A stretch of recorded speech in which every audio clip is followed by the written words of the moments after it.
Noob Cake, what's going on, man? It has been so long. 13 days to be exact since we've last seen United play. In a disappointing result, might I add. 1-1 against West Ham. In another game here against a team we've already struggled against this season. Obviously, we all remember the red card game. I'm not going to lie. I do have confidence we are going to win, but before I go on a big yap, I haven't streamed in quite a while, so I'm just like, is the mic actually working? Can people hear me properly? I might just yap anyway. Confident that we are going to win. I'm going to say it a 2-1 United win, but this is going to be a hard game. Everton's a hard team to play against, especially at home in the new stadium as well. This is going to be a very tough game.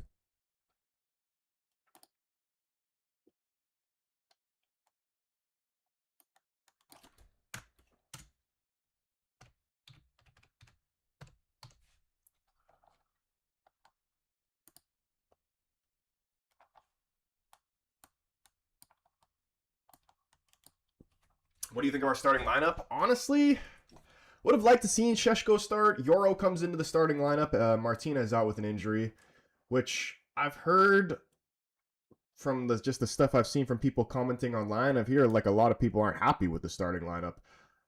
I do think Šeško should start, but other than that, like I'm not really against what Carrick's done here. And Euro coming in, I heard a lot of people saying Heaven should start, but I thought Euro was literally a big reason of why we even got the draw against West Ham, because if it wasn't for him, I remember West Ham having like two glorious chances towards the end of the game, and Euro saved us. So I'm fine with him starting here. The Everton starting line, you got Pickford, James Garner right back, Tarkowski, Keane, Branthwaite.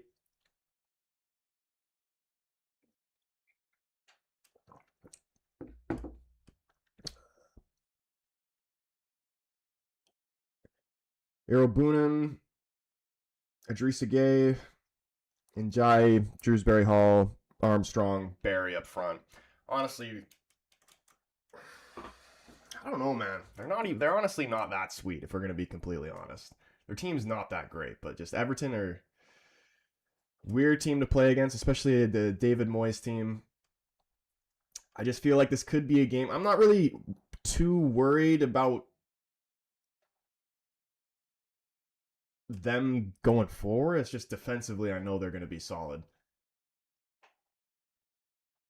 And I feel like every time we do have like a long break, once we come back from it, like we're not the same team. We always seem sluggish every time we come back to a game after a break. Jamie, what's going on, man? David, United fans up in here. What's going on, boys? Good to see you back up in here. Said United will win 2-1, boys. Yeah, give me the score predictions. Vote on the poll. Let me know the vibes for this game. Obviously, anybody who doesn't know the United lineup, we got Lemens, Dallo, Maguire, Euro, Shaw, Cassie Mainu, and Bruno attacking mid, with Ahmad, Cunha on the wings, and Bumo up front.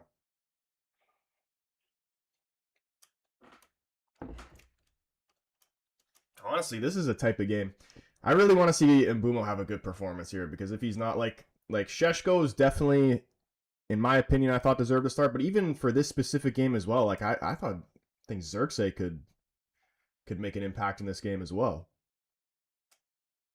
But you need a strong bench to win any games, but especially games like this.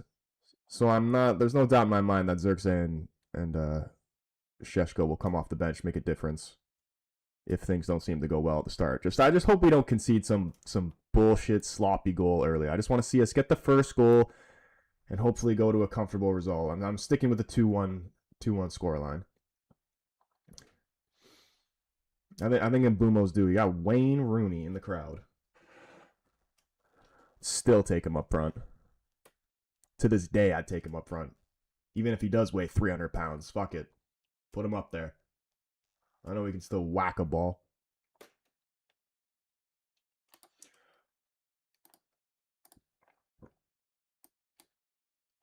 All right, here we go. First half. Bruno's about to get us started. Danny Greenland, what's going up, my man? What's going on here? I didn't even see what happened. We passed it to Lemens, and all of a sudden I see the ball going out of bounds. Oh my goodness, they played it back to Lemens. Tried to hit it long. Barry blocked it. It's gone off him just out for a goal kick. When is Mount back? I think the next game, I believe, is when he was supposed to come back. I'm pretty sure I remember Carrick saying that in his press conference. I could be wrong, though. But again, another big player that we need to see back as well. And just even a Delic, too. Can't wait till we see Delic back. Going through for a 3-1 United win, says Danny. I always have the same worry of just like, is it going to be one of those games where we just everything, like we play a decent game, but then once we get into the final third, it's just a bunch of nobody's actually taking those risks to actually like beat a man, and then comes to halftime and then we haven't even had a shot. That's why I want to see us hurt them early. Invixity, what's going on, man? Good to see you, bro. He says, when is Delic coming back? He's been out for so long. I don't even know, bro. Like, I remember when he was originally injured, like, they were saying he wasn't even supposed to be out for, like too long. It's been months now. Counter debate, my man. What's going on, bro? Hope you've been doing well. And obviously this is a big game, too, because Chelsea dropping those points as well. It's an opportunity to go 3 points clear of them and Liverpool. I still think they have a better goal differential than us, lose. 1-1 score prediction. I'd be disappointed if we didn't win this game, but just don't lose. Especially after what happened when we played them last time with the red card and whatever. And I said this before, I honestly feel like we would have had a better chance of beating them the first time we played them this season if that red card never even happened and it just stayed 11v11. Because like everybody already knows that we're just horrendous on breaking down a low block. Once the red card happened, they just put every single man behind the ball and we couldn't do anything about it.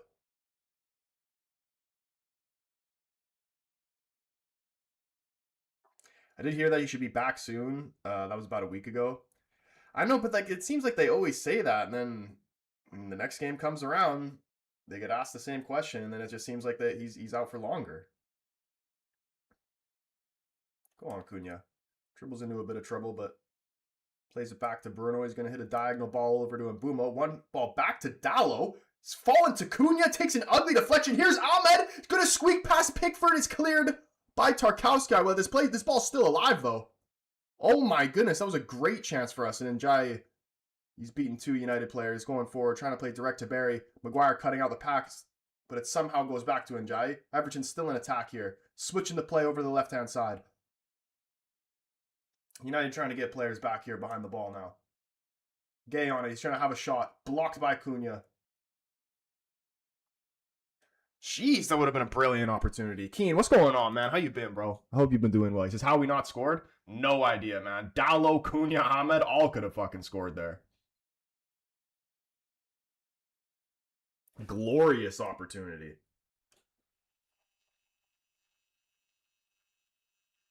Ahmed blocked Cunha's shot. Was Cunha's shot originally going in? I don't know why Dallo doesn't try to hit this with his left foot.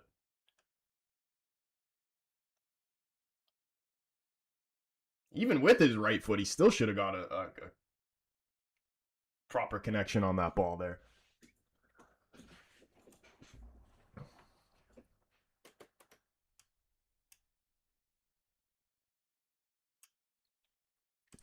Pickford is a good goalie. Will be tough to beat him. He is. He's a very solid goalie. I wish the MLS was as good as the Premier League, bro. If the MLS, forget the Premier League, bro. If the MLS was even like as good as the Eredivisie, like that's the type of shit we should strive. And even then, it's like still miles away in terms of quality.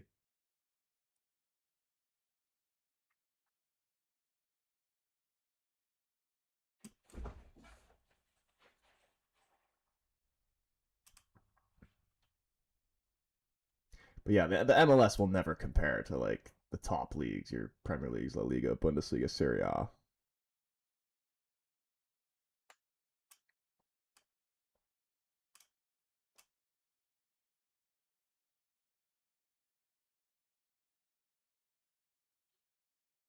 Lovely. Oh, a little too much on it. Thought it was a good ball from Ahmad. Cunha couldn't get it under control. It's gone straight out for a throw in.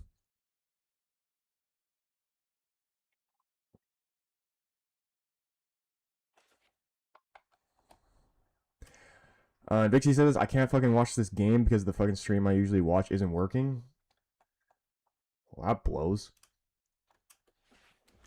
That's why we got Fubo here. Even though Fubo's a little bit questionable, but still better than nothing.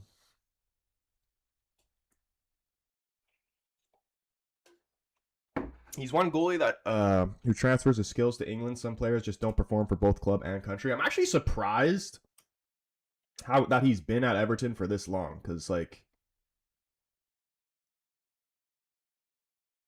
he I was gonna say like he should be at a better club than Everton, like Spurs, but are Spurs even a better club than Everton? Like at this point,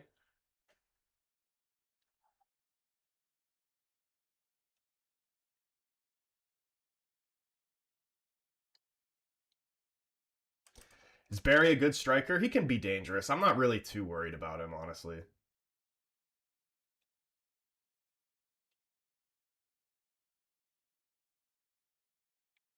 He's definitely gotten better as the season's gone on. I remember seeing him at the start of the season, and I'm like, this guy is not gonna last. But he seemed to do better as the season's gone on.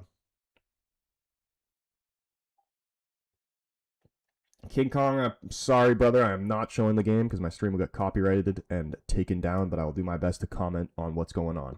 Jaden with a you're awesome, Jaden, man. How you been, bro? Appreciate you. As always, drop a score prediction in the chat, too, boys, if you're just coming in here now.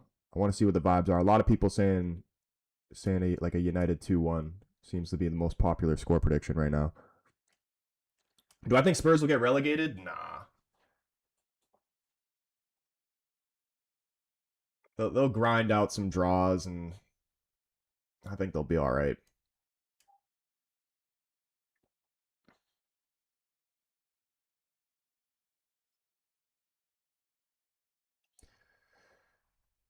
Pickford overrated. Hendo's better unbiased, obviously. I was literally just going to ask that question of who's better between Henderson and Pickford. I actually like Henderson a lot. I don't think there's actually too much between them, honestly. Like me personally, I maybe just lean Pickford, but I don't think there's too much between them. Oof. Jaden's feeling a 2-1 win. Yeah, everyone's saying 2-1, me included. Spurs are now a mid-table team. They're not even mid-table anymore. Like I knew they were gonna struggle once they were going through that transition period away from Harry Kane and Son, who carried them for so long, but I didn't think it was gonna be this bad.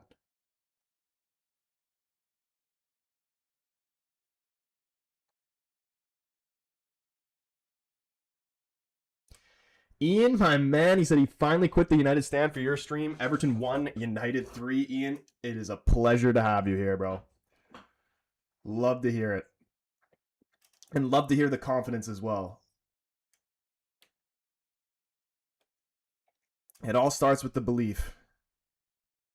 David coming through with the money gun on TikTok. David, aka United fan on the YouTube. Absolute legend as always. Appreciate you, bro. He's bringing the vibes for this game. Always bringing the vibes, David is. They still haven't won in 2026. Spurs? Shocking. And we still haven't lost in 2026 either.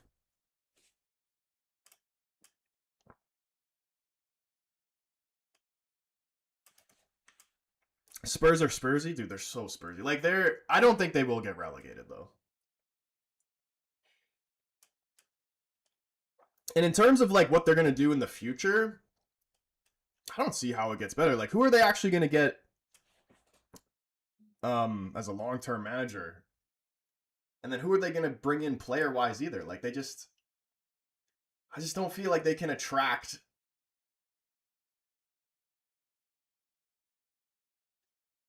you know, the type of names that are going to get them back into those Champions League spots.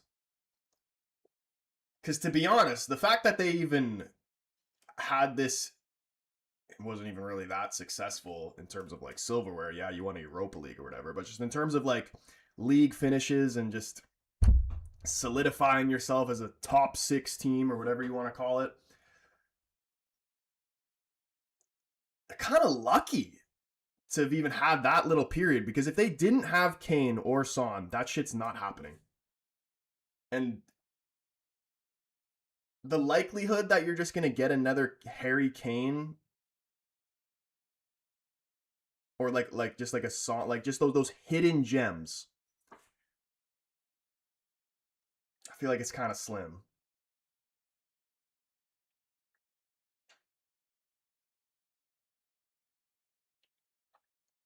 The hidden gems don't come around very often, even if it's not necessarily through the academy, but like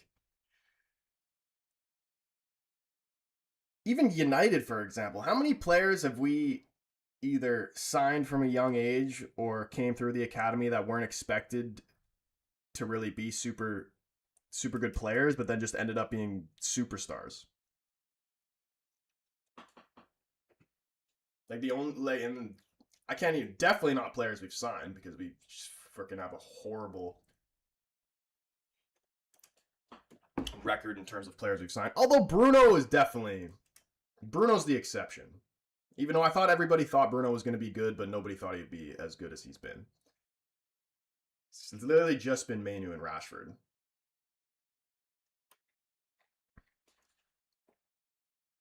Dewsbury Hall over Bernardo Silva. I like Bernardo Silva a lot. I can't agree with that. Although I hate City, I do love Bernardo Silva. What do I think of Forest? I liked them. I like them. I don't really have too much thoughts on Forest. I like them as a team. They got a solid group of players, but I don't think they're anything special right now. Lost respect to them after how they did Nuno, but other than that, don't really have a problem with them. Forest is another team who did well last season, but this season are trash apart from the Europe.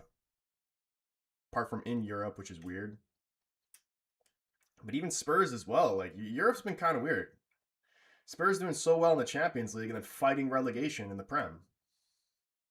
Spencer, my man, what's going on, bro? He says, hey, Troy, everyone wearing black up there in Canada after losing to the U.S. in hockey. I don't think you give a shit. I don't give a shit.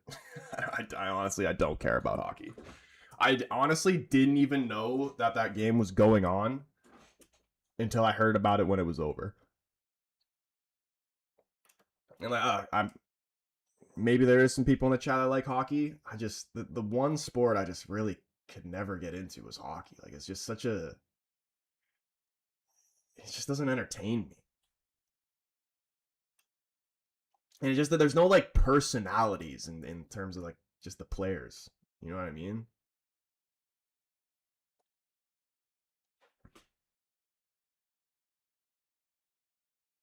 Dorgu is the difference today. We'd be all over them.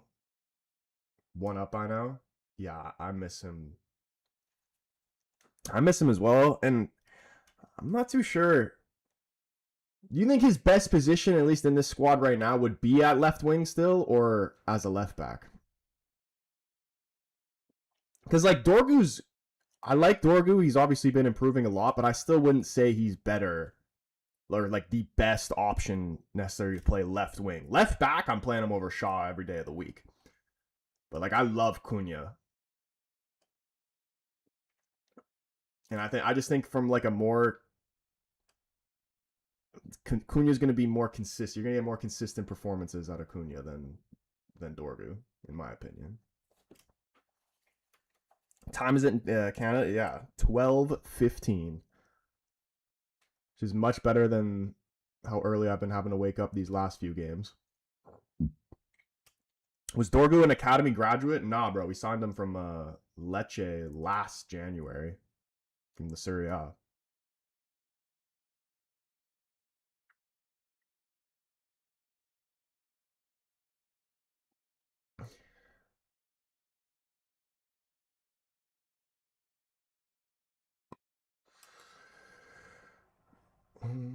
Gooner Tuner, 51st State, USA owns Canada. Bro, I'm not going to lie. I'm like the last. I'm like maybe might be the most least patriotic fucking Canadian that you could try to troll about that. I genuinely don't care. If Canada was actually to be the 51st state, I would not care.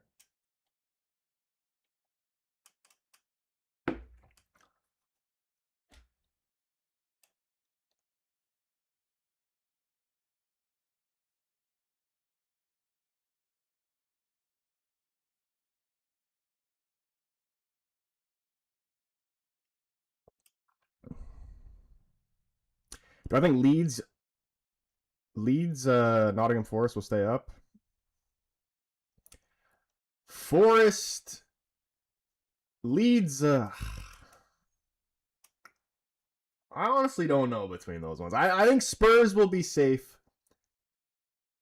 I'd like to see West Ham not get relegated.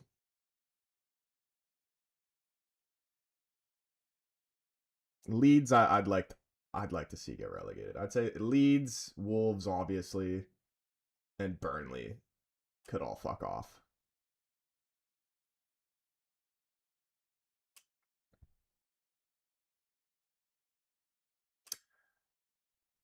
RNG, my man, what's going on, bro? He says not enjoying Lenny. I haven't even really noticed him do much of anything so far. We're already freaking 17 minutes into this game.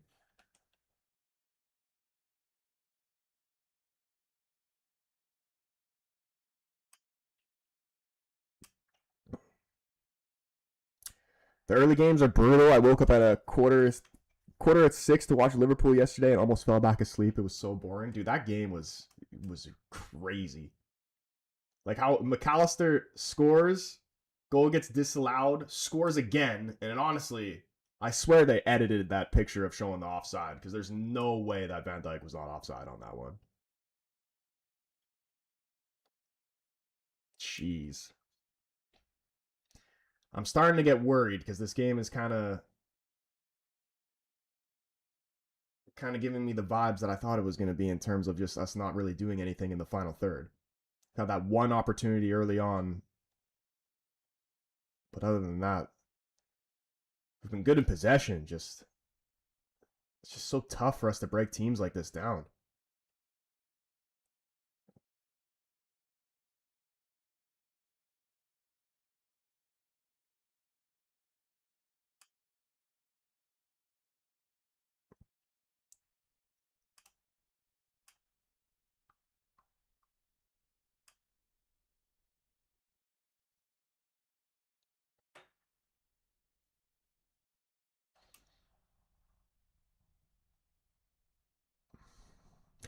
Spurs have some tough away games coming up.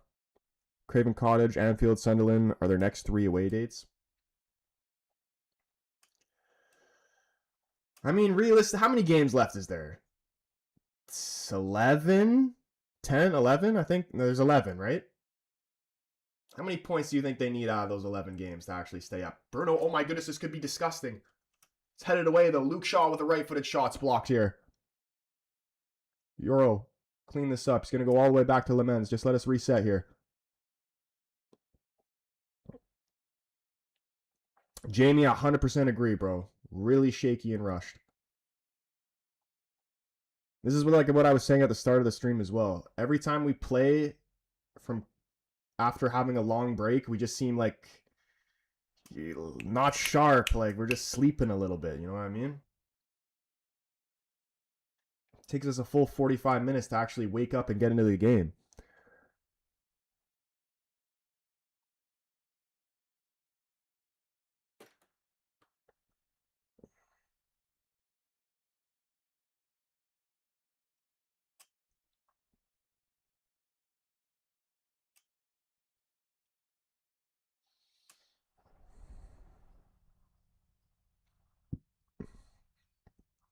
Adam Ramsey, what's going on, man? You better hope they don't get a man sent off. I agree, bro. I would rather play against a full 11 than 10 men.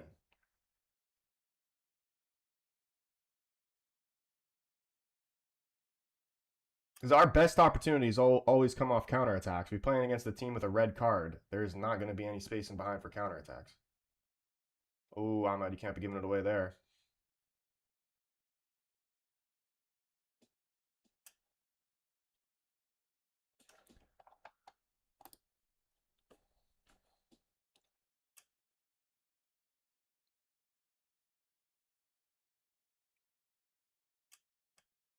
Spurs waited way too long. Way too long to sack Thomas Frank. Yeah, but honestly, this Tudor guy, whatever you say his name is, I don't know too much about him. I know he was at Juventus for a bit because there's some Juventus creators that I watch on TikTok, and I don't think they were too pleased with him. But yeah, I really don't know what to expect there. To be fair, I was surprised Frank failed at Spurs. He just doesn't seem. There's just certain guys. I'm giving Spurs way too much credit calling them a big club here, but certain managers where I see you'll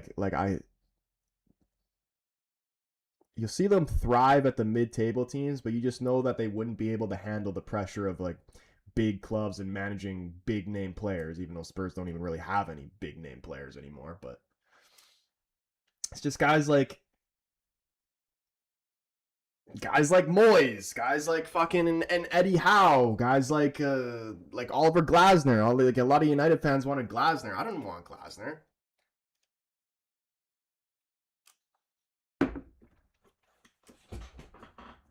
Guys like fucking what was that motherfucker's name that managed Brighton and then went to Chelsea, and Graham Potter, like, you know what I mean?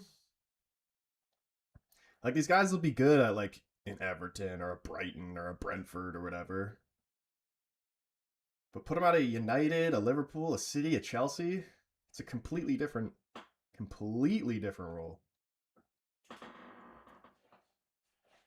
Or even a Spurs for that matter.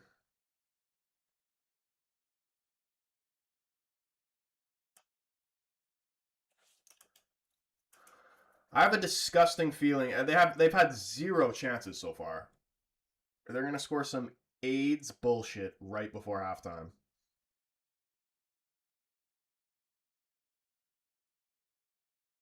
Off the ball in, Keane tries to head it down. I think Mainu cleared it off somebody. It's out for our throw-in.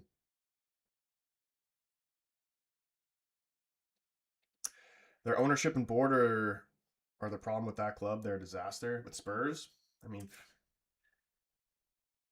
seems like everybody's owners are the problem, unless you're a City or a Newcastle.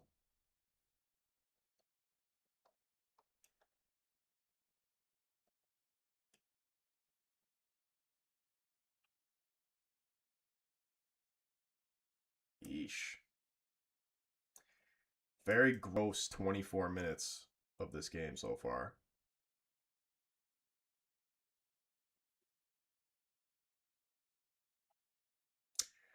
I knew there was no way they were going to get anything from that game yesterday, even with the new manager. I kind of thought they were gonna pull out a draw, because I thought Arsenal would crack under the pressure of dropping points to Wolves prior to that, but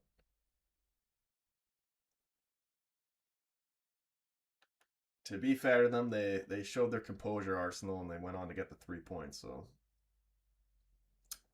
should be an interesting end of the season. I still think Arsenal are going to bottle it. I thought that would have been hilarious though if they didn't win that game and it came down to Declan Rice giving the ball away like that.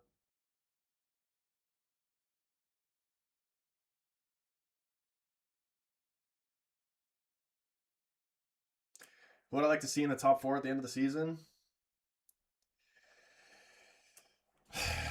like who deserves it, or who would I like to see? Because like I don't want to see Arsenal, City, Liverpool, Chelsea, or any of those clubs in the top 4, to be honest with you. But who do I think? I think it'll be City, Arsenal, Villa, United. Top 4 in that exact order.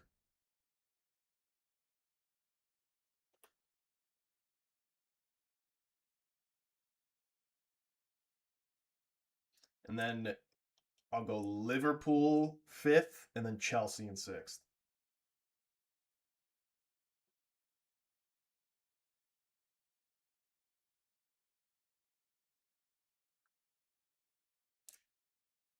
How would I feel if Sean Dyche came to United?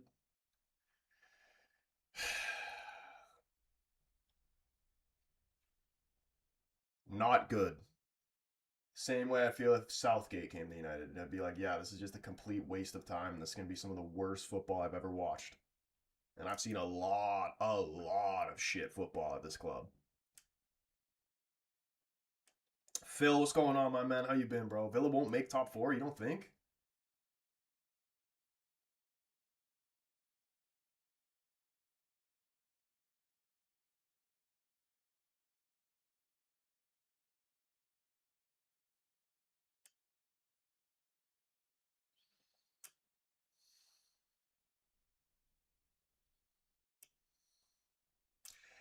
New Cake says, I'll feel so bad for Arsenal if they don't win the league. Bro, I think I will laugh for a year straight. And like I feel like the pain that will go through the Arsenal fans will be able to feed generations. Because they will never, if they don't win the league this year, they will never win it again. It is now or never.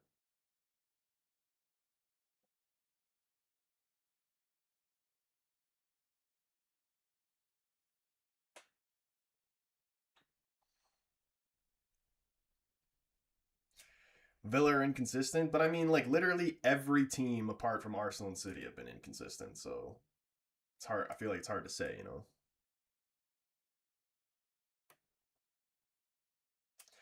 What's your opinion on Ange's 0 wins at Forest? I mean, I actually kind of like Ange as a manager.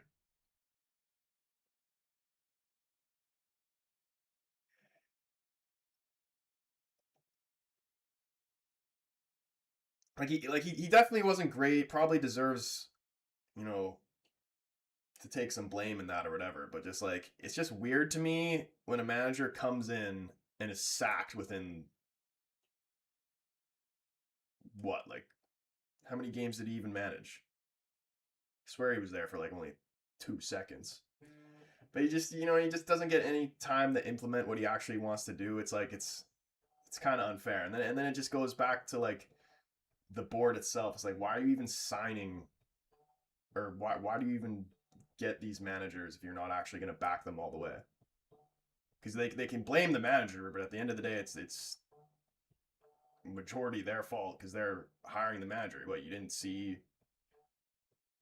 You believed in what the manager you were bringing in wanted to do in that moment, but then as soon as something all like stuff starts going wrong, then you're just gonna pull the trigger and get rid of them. Like it's kind of crazy to me.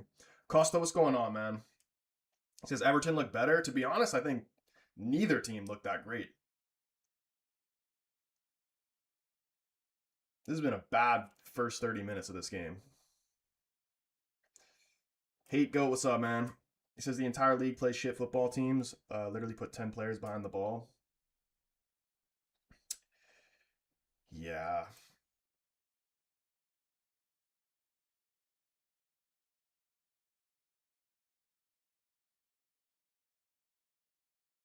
Go on, Ahmed. That's got to be a yellow. He's just pulled his jersey back.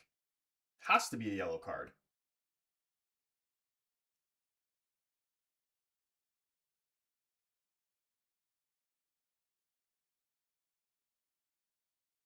How is that not a yellow? He literally would have been clean and behind.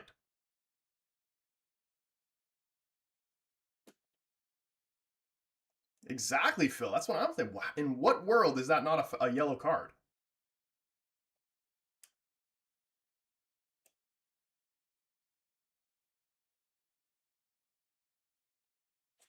As my dad likes to say, it's a yellow card in every country in the world except for Scotland.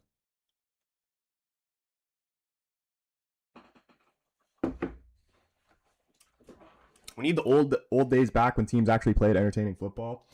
Yeah, I know, and just like everything's so calculated nowadays. Like you want to see players take risks. Like I want to see like people freaking take way more shots from outside the box. Like everything is just five to. Oh my gosh, Dallo!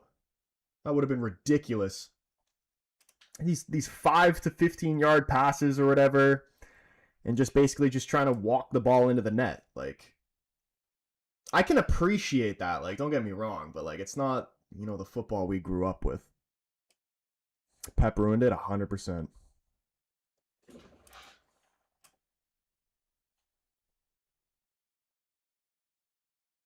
It's not a yellow because he was falling. Who was falling? The defender or Ahmed? Just because he's falling doesn't mean he's got to grab onto the guy's shirt and pull him back.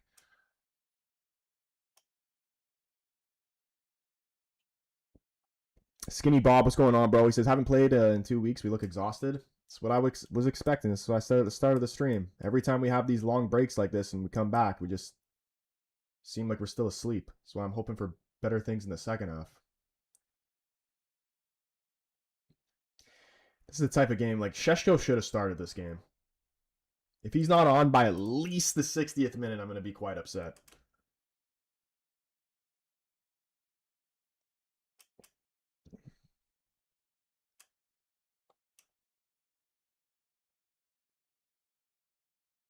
I'm not inside the Kobe. Back to Cassius. Is actually kind of lovely football here. I mean, it was going into a bit of trouble, though. Trying to grease out of it. Was unable to dispossess in Everton. Trying to go the other way here. Maynard does well to close him down and force him back.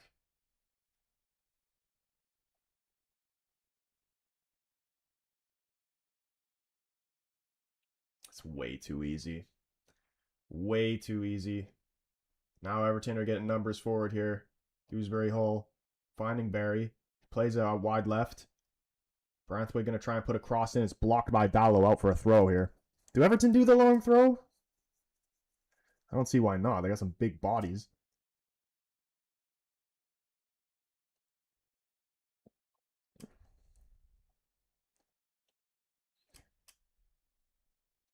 Passer rating is the dumbest statistic in football. Dude, I hate all stats in football. The only stat that I care about is the goal stat.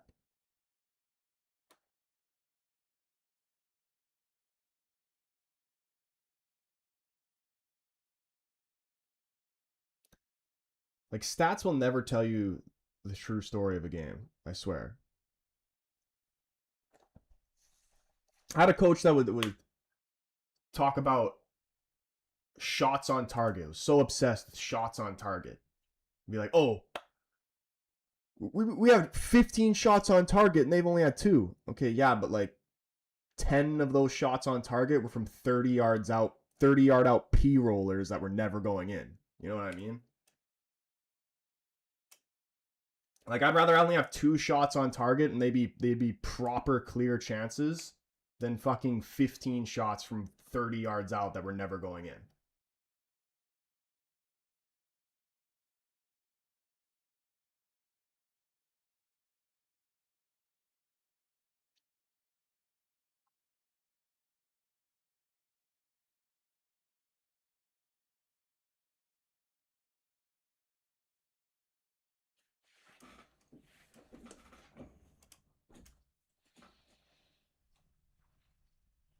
Get in there, Dallow. Well done. That's a foul. Thank you.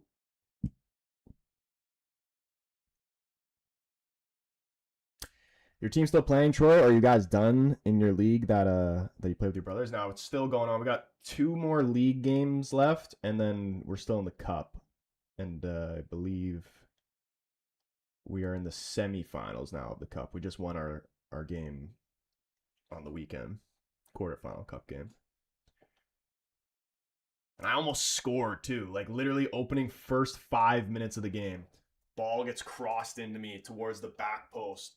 Head it towards the right side. I'm on the left side of the goal. I head it back where it's coming from. It goes looping over the keeper, hits the bar. Couldn't believe it.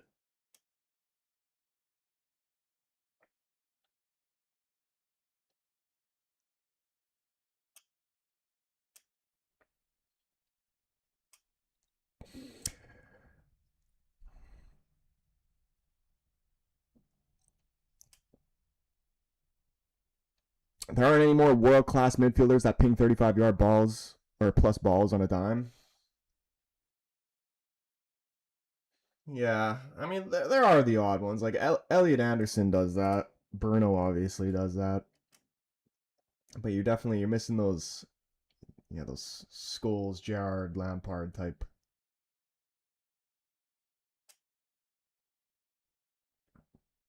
Or even just like a Pogba.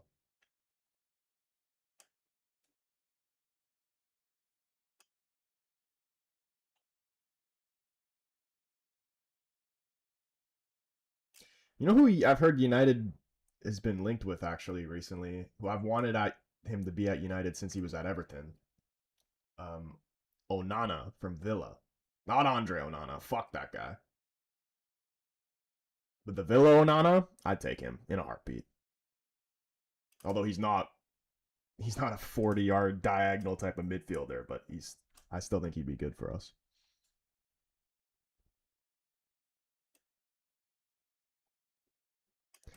I'm guessing by watching your content, the 3 teams you dislike the most is Bournemouth, Leeds, Liverpool.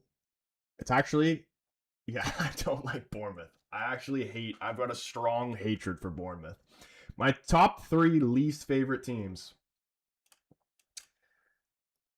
Liverpool,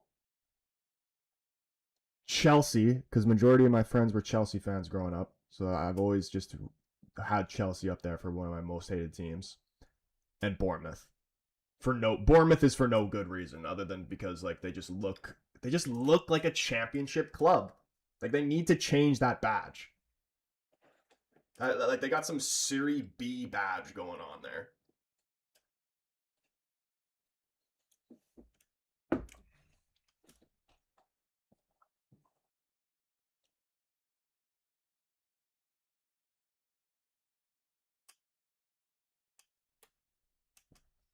I'm guessing, or sorry, one of the better things from Ruben being sacked was we don't do long throw-ins anymore. I swear we did some long throw. I know they stopped when Fletcher was in, and I swear we've done some long throw-ins under Carrick. Am I wrong in saying that? I swear I've seen us do a long throw-in with Carrick. Brighton, and Brighton. I actually don't mind Brighton, to be honest. What do you think of Sunderland, like their badge in their club? I've always liked Sunderland. Oof.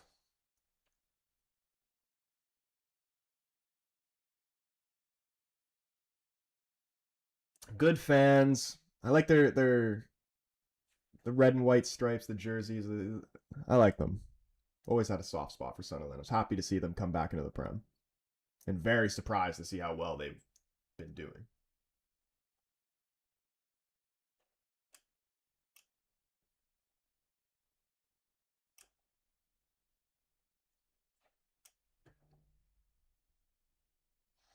Kane says, I've always hated Norwich. That's another one, too, I don't ever want to see in the Prem again.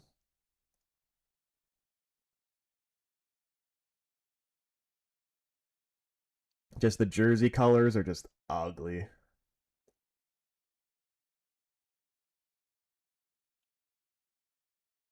Who would you prefer, Newcastle or Sunderland, and what do you think of the rivalry?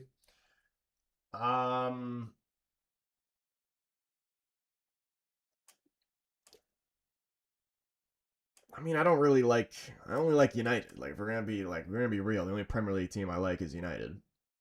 But if I had to pick one between Sunderland and Newcastle, I'd probably lean Sunderland. And they have a great rivalry. Like, I remember, I could be wrong in remembering this because this was a long time ago when I was pretty young. I'm pretty sure when Sunderland got relegated originally from the Prem, they ended up beating Newcastle both games in the league.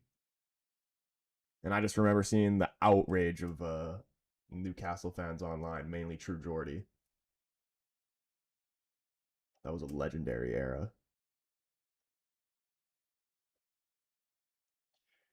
Everton's ball whipped in. Casemiro up for it. And Bumo going to try and chase this down, save a throw-in. He's trying to dribble out of trouble here. Goes down. Referee doesn't blow for a free kick. Everton back in possession.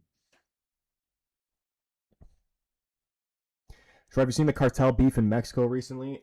Kind of. I saw a video about a bunch of cars exploding outside of Costco or something like that, but I didn't really look too much into it.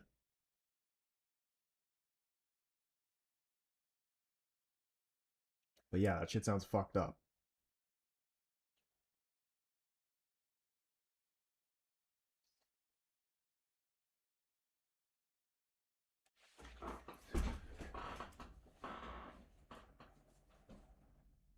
I think United saving their energy for the second half. Dude, we can't afford to do that though. Jamie Vargas, what's going on, man? He says, sorry I'm late to the party. United 2, Everton 1. I just don't.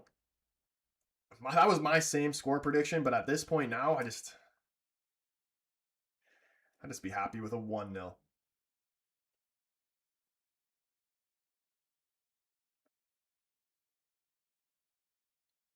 Oh my goodness. We're kind of getting bullied physically a little bit.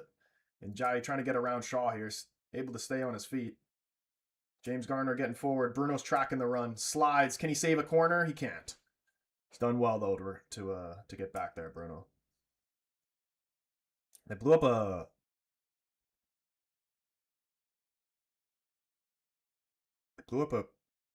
plane. Not just that, the whole airport was under attack. What is this like stemming from though? Like what's the point of them doing all this, or what's the point they're trying to prove or whatever?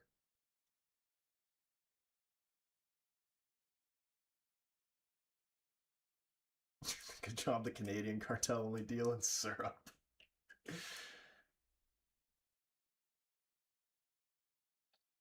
Lemen's trying to punch this away. Cunha gonna clear it. Ahmad chasing it down. Oh no, he's beat Bruno. Cunha blocks the cross out for a throw-in by the corner flag. To be fair, Everton played good in the second half. Tough game. I want to try to remain positive, but this game really does smell like a draw. Oh my goodness, never mind. What is that pass, Casemiro? You telling me you couldn't get that to Mbumo? There was so much space there. Someone of his quality, I expect better.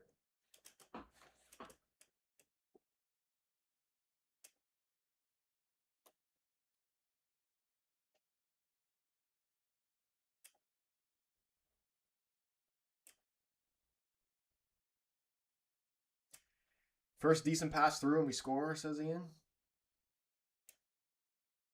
I thought that should have been a chance there. I expect Casemiro to do better there. Straight balls killing us.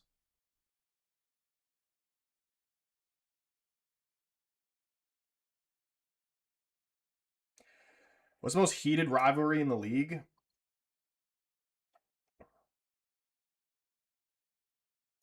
What is the most heated rivalry in the league?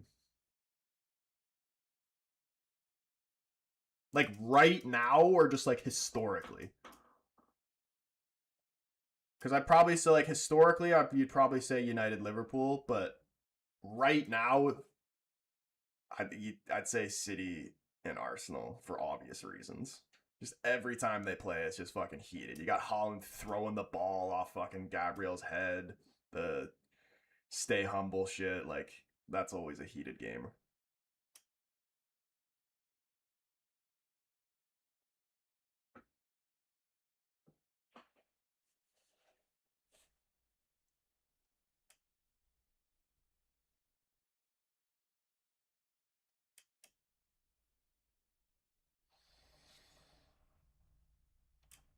Lil Uzi Vert, agent, what's going on, man? He says heated rivalries, man. You getting 5 wins in a row. Oh, dude, I don't even want to hear about that shit anymore.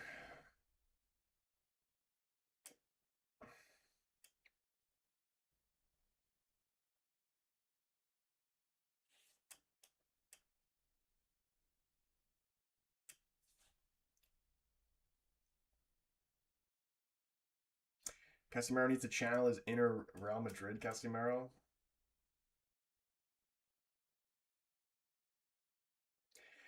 I'm so like, I just don't know what to expect with this team going forward.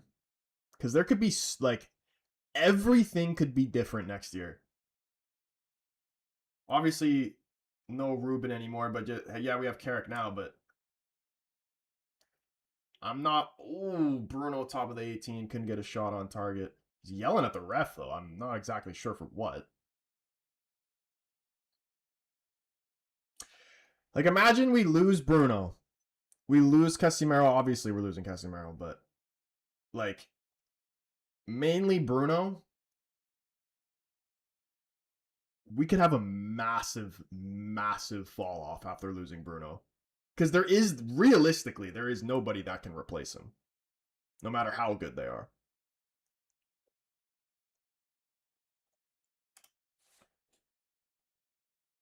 And, like, not only is he our best player, he's also our captain as well. There's going to be some massive changes going on in the summer.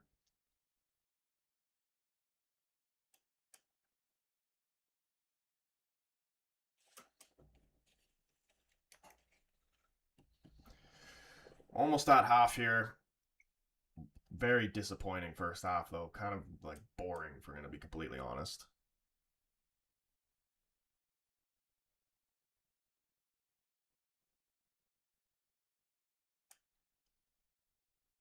In terms of substitutions, what are you trying to see here? Who's been underperforming? Who needs to take a seat? Like, the entire front three have done nothing.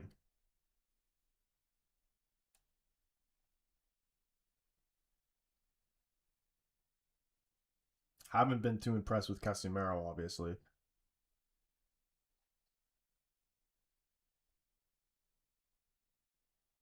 Most boring last game and a half I've watched.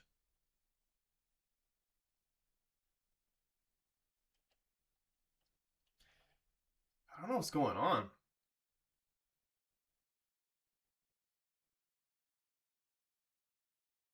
Just go from some of the best football we've played all season to the worst. Like those first couple of games with Carrick, you're seeing just the link-up play between everybody was just everybody on the same page. 1-2 touch, bang, bang, bang. Now there's just nothing. And there's the halftime whistle. Jeez, man. Take out Cunha, put Šeško in, and then what? Put Mbeumo out wide. You're thinking, Jamie?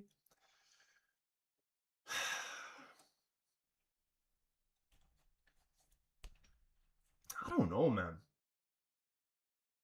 Am I crazy? Like, he wasn't great, but in terms of the forwards, I'd say Ahmad was the better out of the three. But, like, I'd still keep Cunha on over Ahmad just because Cunha's more of a goal threat. Like, we need somebody who can score a goal out of nothing. Where Ahmad can do that too, but if I was to put money on it, I'm putting my money on Cunha. That's the one thing with Ahmed, his end product. If he worked on his end product, he'd be one of the best players in the league without question.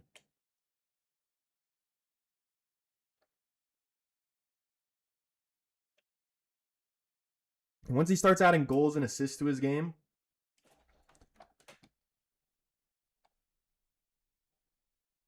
he'll be a world beater. Why is Šeško not playing? What's Bruno doing? 62% possession, 7 shots, 2 on target. She's been a lot of nothing, you know what I mean?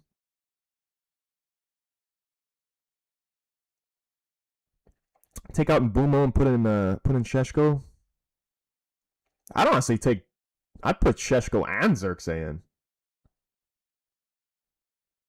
And this is the same thing I thought about the West Ham game as well. I thought the West Ham game and this game, I think, would be the type of matchups where Xerxes would thrive in.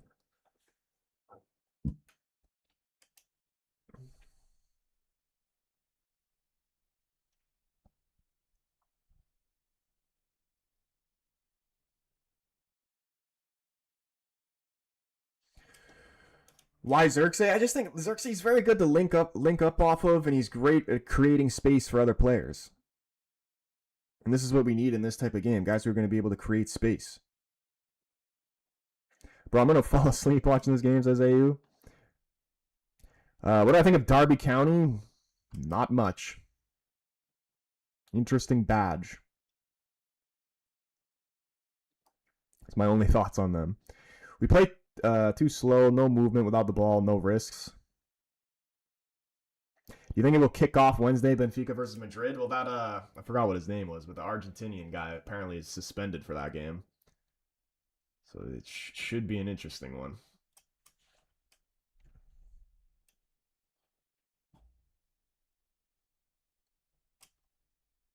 Not better than Cunha or Bruno or Mbumo. I agree.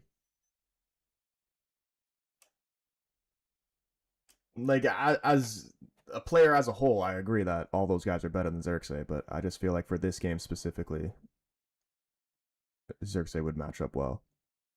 And Mbumo right wing, Šeško striker, Cunha on the left, Bruno attacking mid. Yeah, I wouldn't mind that either.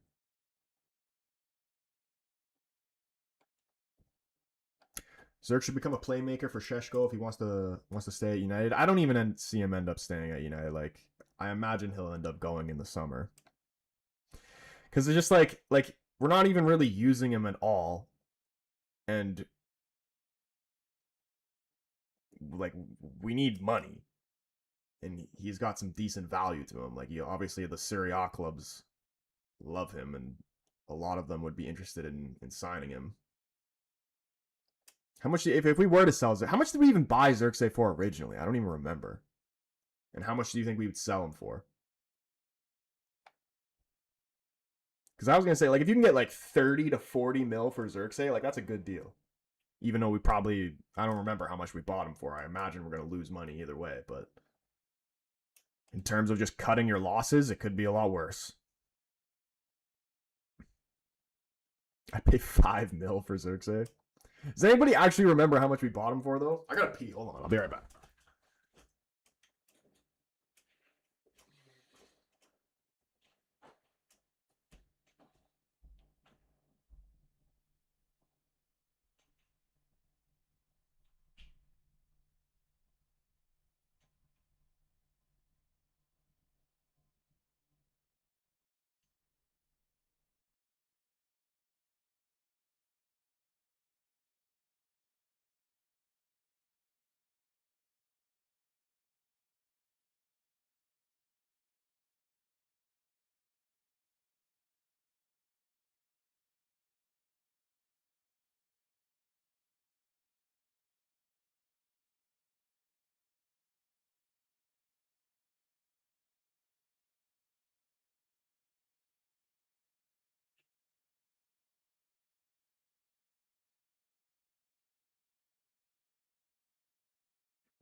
You don't need money at United. You need owners who want success and spend their money. Facts, bro. And to be honest, even with the owners we have right now, anytime United come out saying that they don't have money, I never believe it. Never. Because every single time they say, oh, the budget's like 60, 70 million or something like that, and then we end up spending 200 mil. Like that, the summer window we just went through, they said that same shit, and then we ended up spending big. Like these motherfuckers have the money, they're just liars. We bought him for 42.5 million euros. That is crazy. Yeah, if we got like 30 mil of that back, I'd take it. You know who he'd actually be really? I've said this before. Xerxes would be so good at Arsenal. Like if they had him instead of Gyökeres, that would be the guy to push them over the top to win the league. 100%. 35.8 million is what Counter Debate's saying.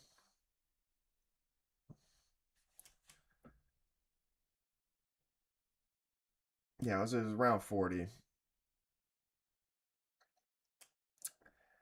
Leno, he says, I still believe United to score 2-0. Well, we got to change something at half because we freaking keep doing that same shit we did in the first half where we ain't scoring any goals. Everton haven't really looked that good either, honestly. Like even from the beginning of the game, I was never too worried about them from an attacking point of view. I just knew that they'd be solid defensively and hard to break down, and that's the type of shit we struggle against.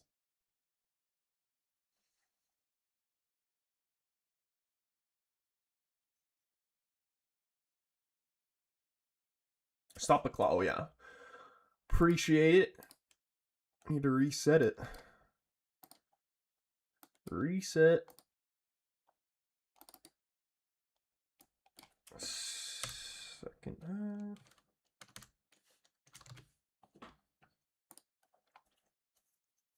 He'd low-key be good at Spurs too. Yeah, I'd see that.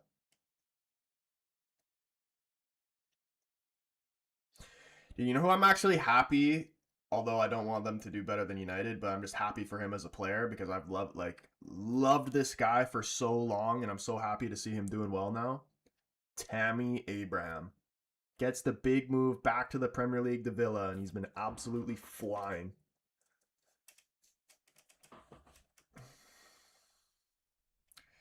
Want to see Sheshko in the second half, says Wave Poppy? Absolutely.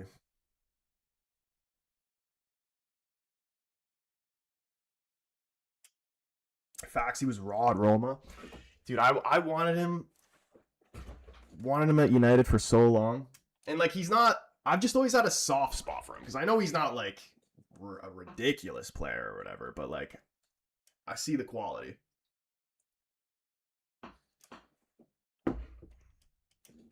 Chelsea didn't know what they had. Chelsea usually doesn't know what they have. But yeah, I'm happy to see him thriving. I'm surprised he even ended up at Besiktas in the first place. I think he's already been at Villa before, obviously, but yeah, Villa's the perfect club for him.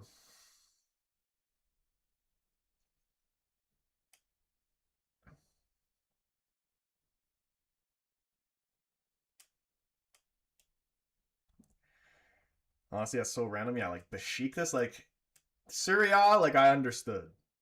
Good fit for him. Bundesliga too could have been good for him as well. But Besiktas?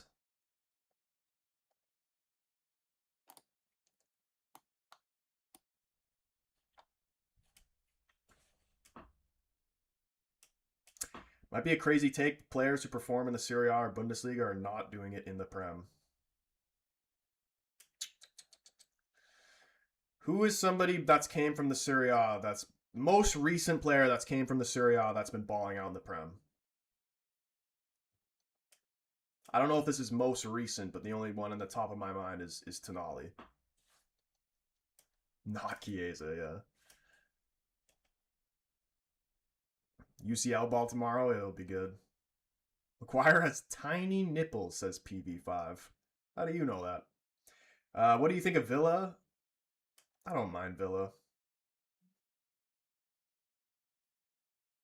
Tonali #1 for sure. It's hard to think of them. Yeah, like I mean Bundesliga, you've had some guys that have been good. Like even Wirtz, for example. Like I do believe Wirtz is a good player, and he's slowly starting to show his quality. I mean, he won't ever live up to that price tag, but he is a good player. And even like De Ligt, I think has been good. Holland, obviously. I think if Bastoni comes, he would perform. Yeah, Bastoni's class. There's a lot, and even guys like Dumfries as well. There is a lot of good guys in the Serie A. But someone, like a perfect example of kind of what you're talking about, someone who I just think he's a dirty player. And again, just because you're not a Premier... David with the money gun again. David, you absolute legend. W's in the chat for David showing the love. Just because you're not a Premier League player doesn't mean you're not a good player. You know what I mean? Because someone like Yildiz, I think Yildiz is fucking a crazy player. But if he came to the Prem, I could easily see him flop.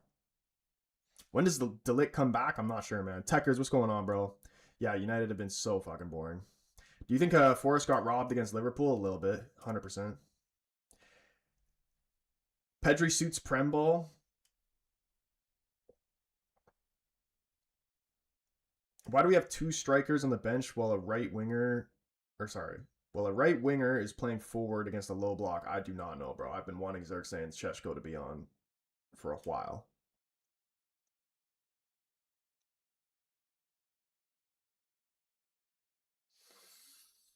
Ahmed's worst game in a while. I don't think he's necessarily been too like he's definitely not playing great, but I've definitely seen him have worse games. Because he's actually cost us a few games this season, Ahmed, like defensively. He's been caught sleeping a couple times. Rated Teo Hernandez so much he needs to leave Saudi and come back to a major league. Yeah, he's still pretty young too, isn't he? Caps, what's going on, bro? We're playing hot potato tonight. What are these passes we're playing? I mean, we've had both teams. Like, Everton haven't had shit. But we only had that one chance at the very beginning when I believe it was Bruno hit the diagonal ball to Mbumo, and then he knocked it down. And then I think it fell to Dallo or whatever. He missed it, and then Ahmed shot. Cunha blocked it, and it was just a bunch of aids. The players are getting ready to come out here in the second half. Are we seeing any new faces? It looks like all the same 11.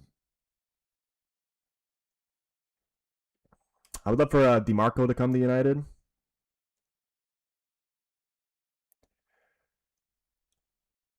I'm trying to think of other Serie A players too. Who would be good in the Prem.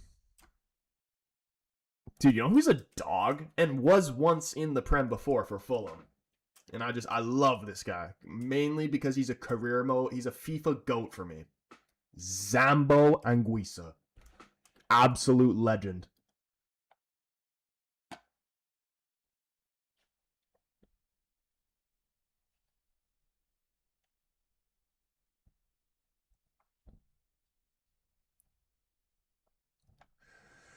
Great for national team too. And you know what? Just for the love of the player itself, he's like, I swear he's like 30 to 33 or something like that.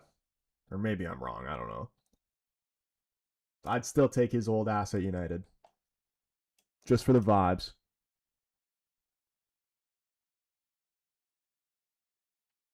We need balls into the box and service. I agree. Strikers in. We couldn't creatively break them down. Yeah, this is where I want to get Sheshko in and actually start crossing the ball. Like, I don't know what, like, we're never going to be able to, it's so hard. It's hard enough in general to try and pass through teams. But just for the type of team we are, the only success we are going to have is from crosses and shots outside the box. So can we please start like, have we put in one cross into the box yet? I know it's only really Mbumo in there, but still.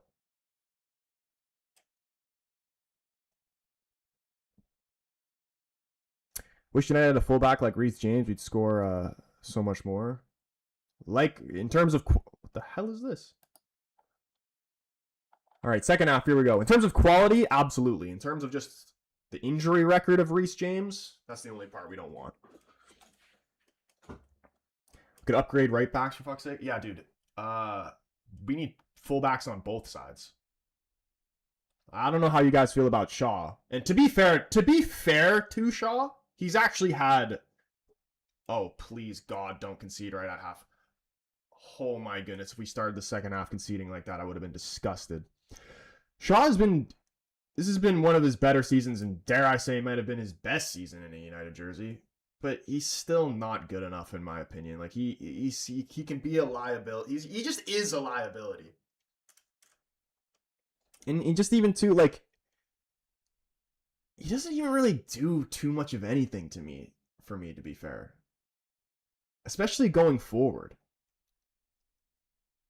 In previous seasons, like when he was younger, he was great going forward and overlapping and shit. And I honestly say, in my opinion, Luke Shaw's best attribute is his crossing. But he's not even getting in positions to cross anymore. He's kind of just like... He's just kind of like a filler player, in my opinion.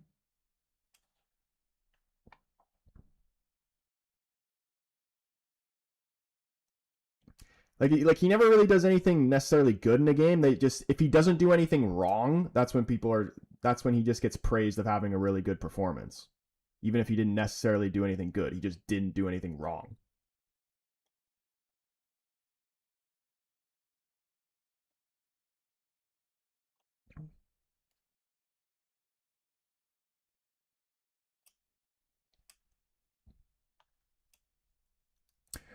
Dorgo's too offensive though for me to feel confident on defense. So maybe we do need fullbacks. Yeah, I think on both sides too. I like Mazraoui, but Dallo needs replacing.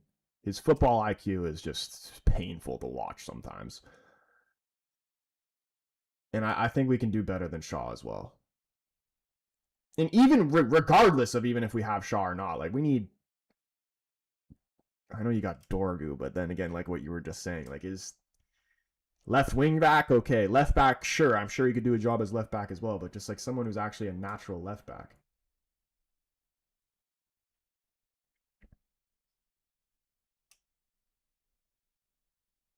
Shaw still better than Martinez? No shot, bro.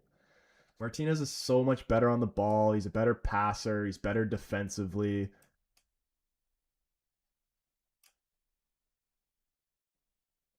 So much smarter.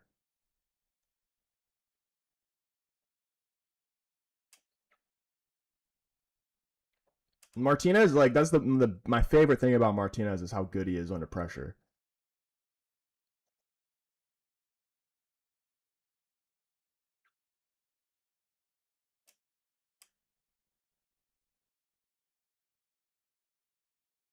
Phil says we're nowhere near ready for Champions League next season.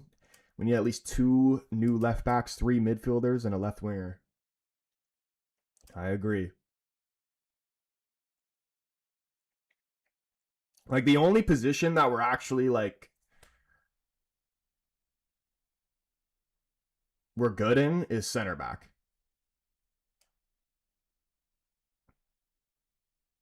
Because like we got good players for this moment right now. We got our experienced center backs. We got the young guys coming through as well. Like we're good at center back.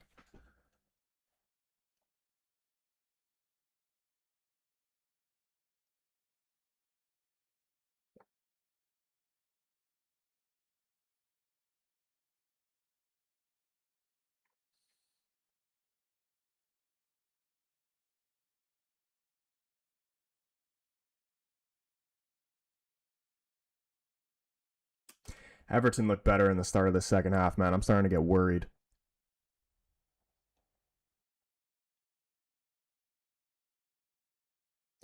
Depth next year, maybe versus big players. I hope we don't. I'd rather us. I don't want us to like spend like big on just like one player.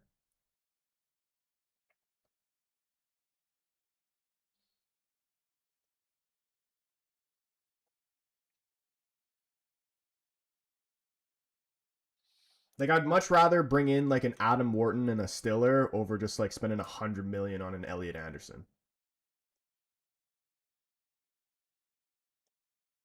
Ooh, please! Oh my God! Is the keeper saved that, or is he just blasting it completely over the net?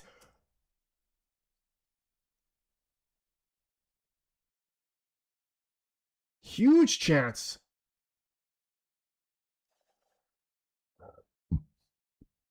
Bruno and Manu do well there to win the ball back. I think he's just completely blasted this over the net.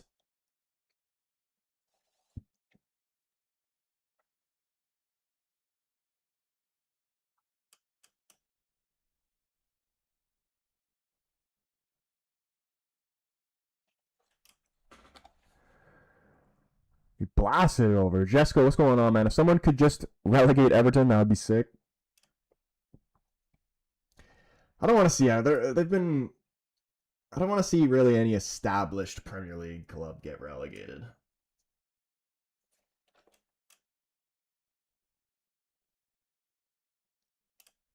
Phil, that's what I was thinking too. I'm like, did he really need to blast it there?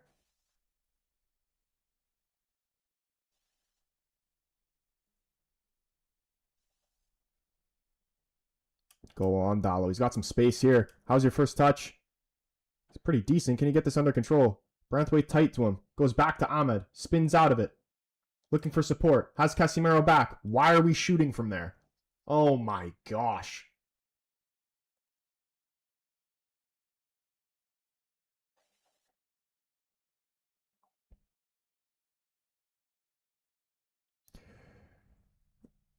Yeah, 1, 2, 3, 4, 5. 100% we need to see Šeško within this next 10 minutes. He definitely killed some pigeons there, says counter debate.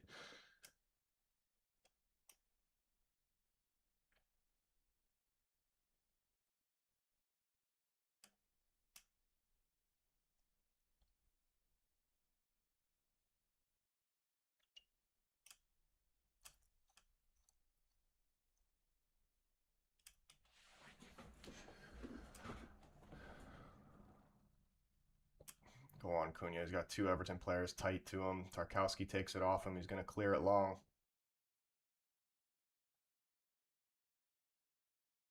There we can't switch off. Barry inside the Dewsbury Hall. Running through the middle here, Dewsbury Hall. Casemiro does well to take the ball off him. Why is there no urgency to fucking get the ball forward, man? Like, we take so long, and then they have the whole team behind the ball again.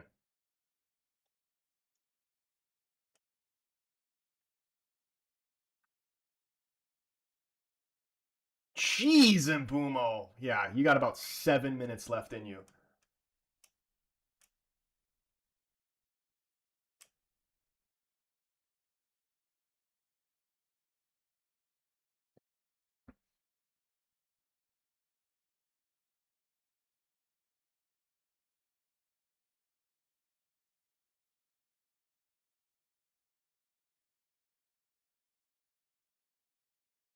Damn, man.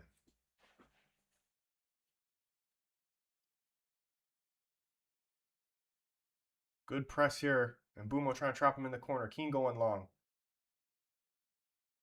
Do well to win possession back. Mano, the only player playing decently, says RNG. Yeah, he's been good.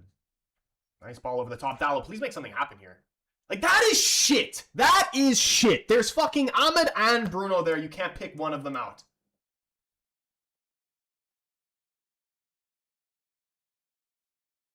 Beautiful ball from Casemiro over the top, too.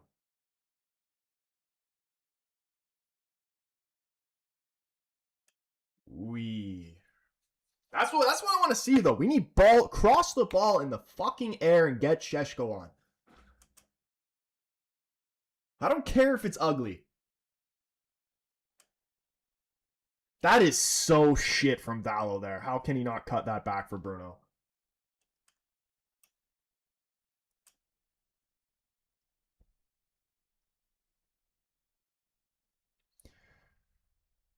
It's a sweat, and he also could have shot. Yeah, literally anything but what he did.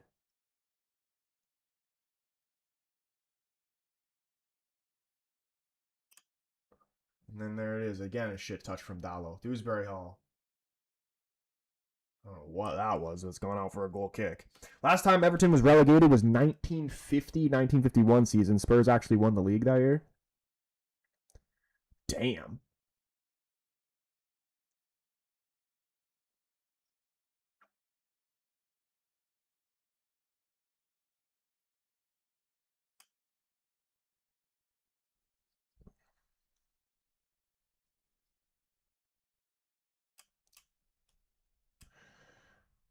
Everton are 3 points off 7th. Yeah, honestly, I'm surprised that they've been doing as good as they have been. Because, like, I don't think their squad is really that great. But Moyes has done a good job.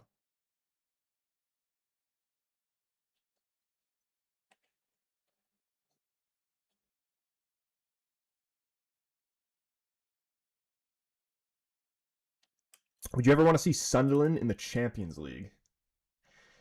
That'd be cool. I like when different, as long as it's not at the expense of United. I like when different teams qualify for the Champions League. Wellington, what's going on, man? Boys, if you haven't already, smash the like button on the stream, man.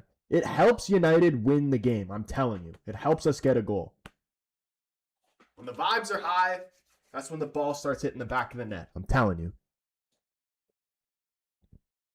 And here he is. Let's go. Let's go. See, it's already started. We hit the likes, and now we're getting Big Ben on. Change this game, Šeško. Go on, Ahmad. How's your strength? He's battling, though. He is battling. It's tough for him.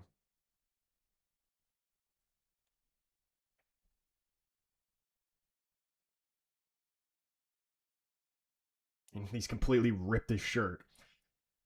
Our wingers just have nothing, man. They always got two guys on them.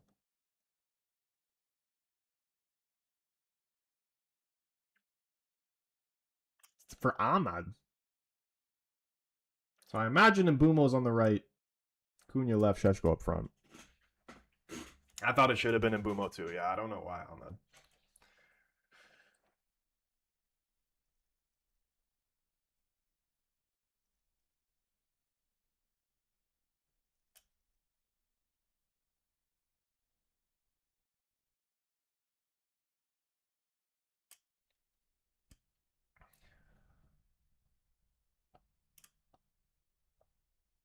Shout out to the 1K likes on the TikTok as well.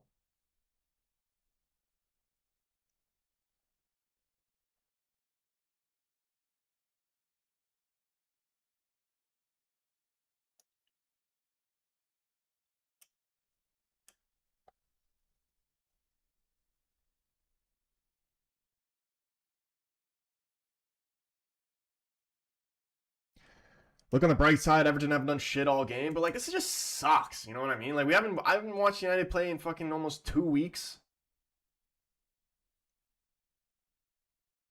And the game, even that game, the West Ham game was shit. Now I gotta watch shit again? Like there's no way this game's actually ending 0-0, is it? Mr. Nobody, my man, what's going on, bro? He says, thoughts on this match week, Troy? This match week has been good. It's been entertaining.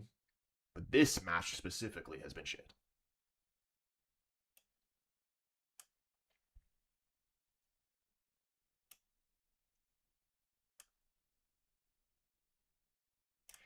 We just can't seem to take advantage of Chelsea dropping points.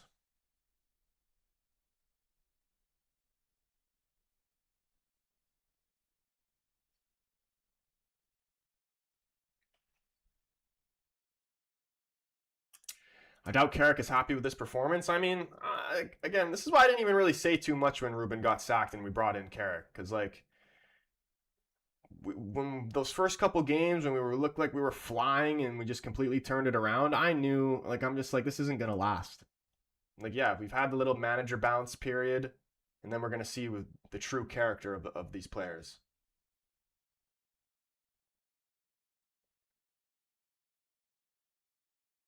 And even if we don't even go on to win this game, like I still think we can still go back to playing that way we did in the first couple games under Carrick. But it's just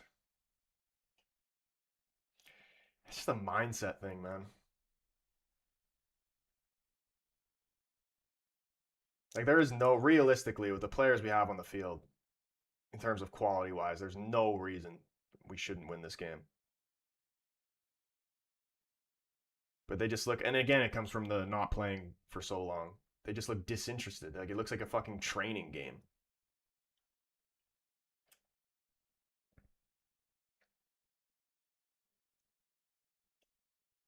We tie them every time we play them, I swear. Chelsea. Bro, I remember like a couple seasons ago, I swear we like 4 times in a row or something like that. We played them and it was 0-0.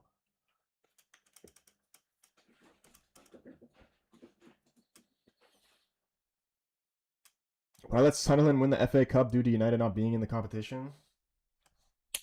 Sure, why not?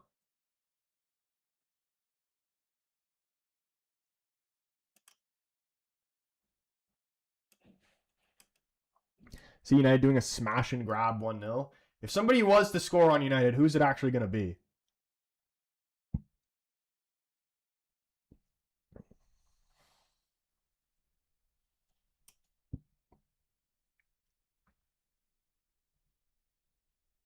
Come on, man. What is this?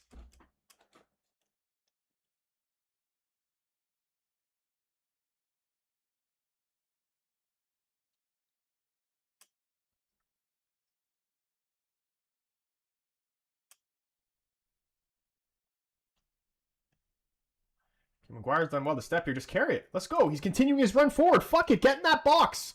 Get your big slab head. Oh, Bruno, you fucking gotta be joking. You can't give the ball away like that there, especially when Maguire's made the run forward, too. This is this shit from both teams, man. This looks like the worst game of football I've ever seen in my entire life. Motherfuckers on both teams just casually giving the ball away. Are you going to chase this ball down in the corner? Back to Njayi. Goes past Maguire. Lays it off to... This is where it happens, isn't it? Gay shot. Blocked by Shaw.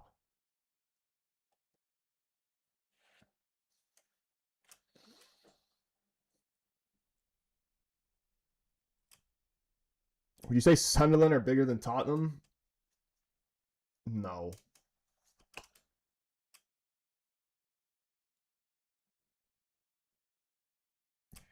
Tate, appreciate the follow, man. At least we might have a counter chance now for the first time.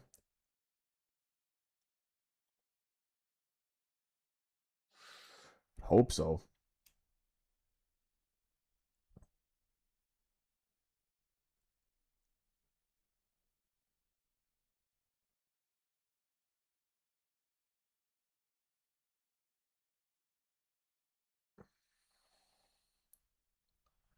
Garner's crossing. Still can't get this ball cleared. Look at this. Dewsbury Hall. Shot. Deflected. Corner. Oh my goodness.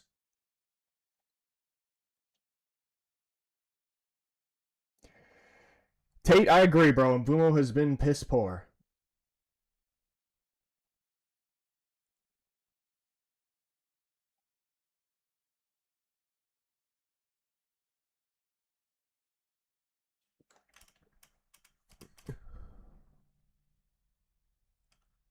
We don't want Ugarte coming on. That is the last thing we want. Fucking sub me on before Ugarte. Cut one of my legs off and sub me on before you put on Ugarte.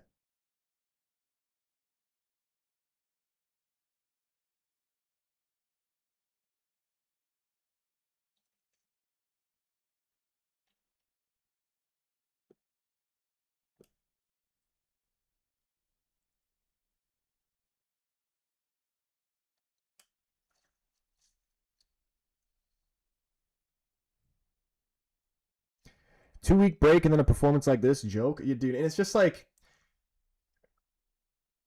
I think I remember. I don't remember word for word what he said, Carrick, but he's talking about in the press conference how they had like their little rest or whatever. I'm like, these guys don't need fucking rest. Are you kidding me? You have more rest than anybody else. Rest. They have their rest and they come back and they're sleeping. That's a huge block by Kobe Mainu.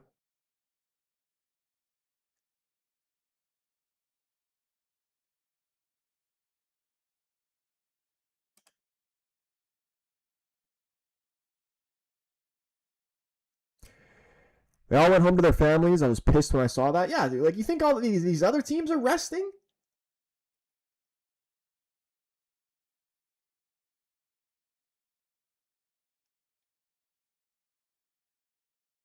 Come on.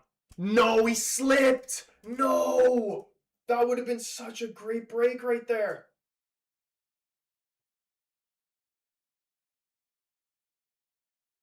It's been raining, bro.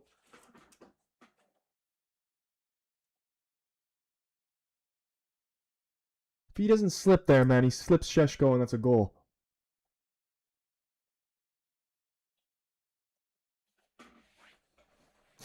Yeah, they need a rest from their rest. That's crazy.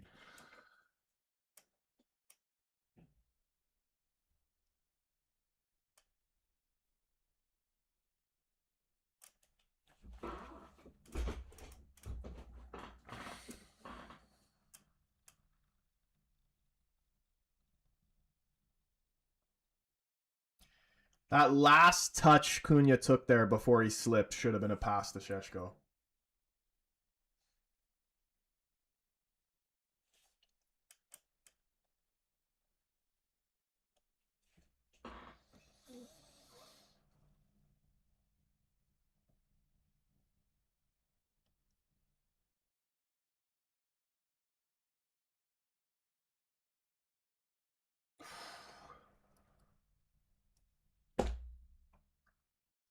We mustn't forget that it's been raining.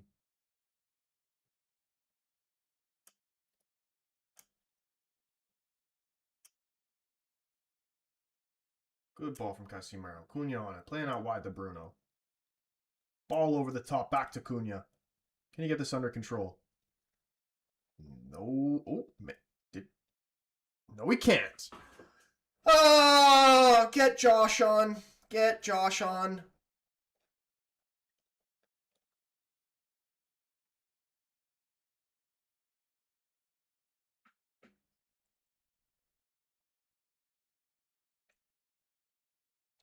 Need something out of the ordinary?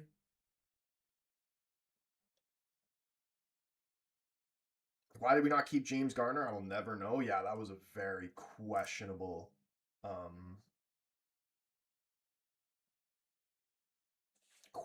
decision to get rid of him.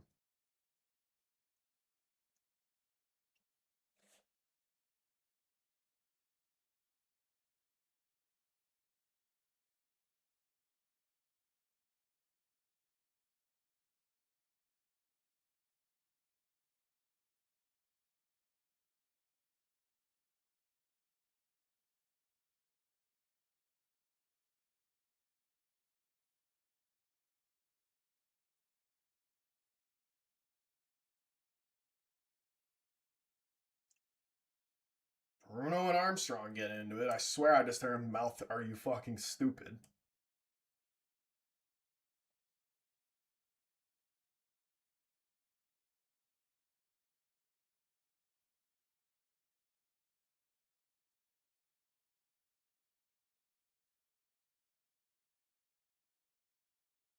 Yeah, I swear, when he went like this, I swear he just said, "Are you fucking stupid?"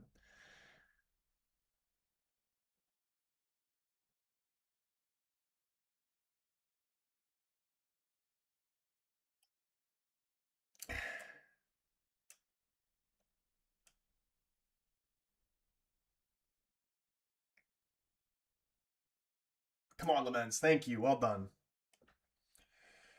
My mom's Wenger in. Is she mad?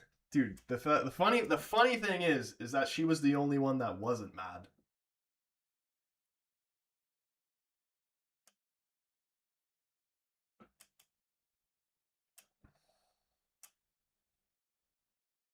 Oh, I thought that was going to make it through to Mbumo. Looks like Mbumo's gone over to the left. Oh, never mind. Just for a moment.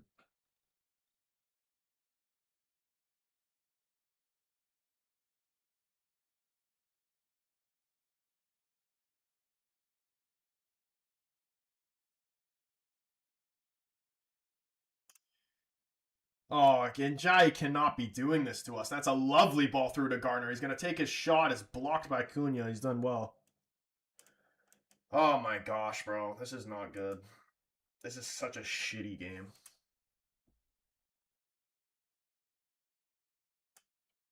Genjai's been killing us.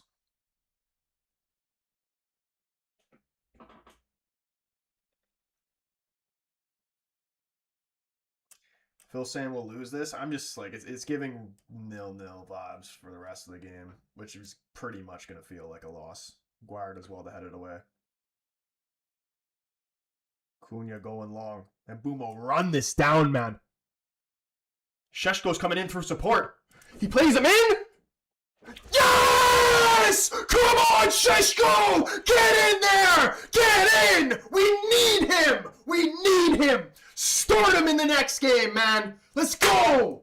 Come on! Come on! Class! Great ball. I'm pretty sure that was Cunha who gave that original ball to Mbumo, right? Too. The guy's been dog shit all game. And that's all we needed from him. One moment of brilliance. Let's go! Let's go, boys!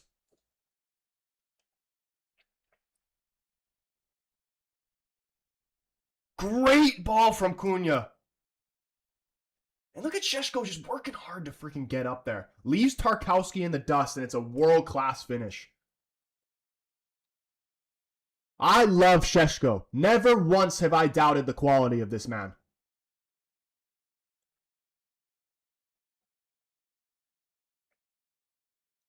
I have never and I will never turn on that man. Let the record show.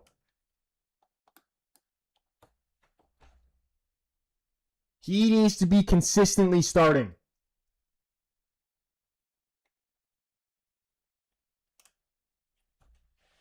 Great finish. Now, please, for the love of God, don't fuck around.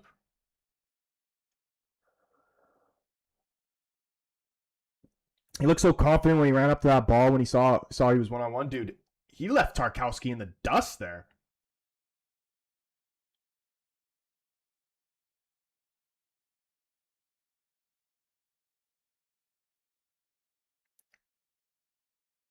Gosh, now Cunha's back to his same bullshit.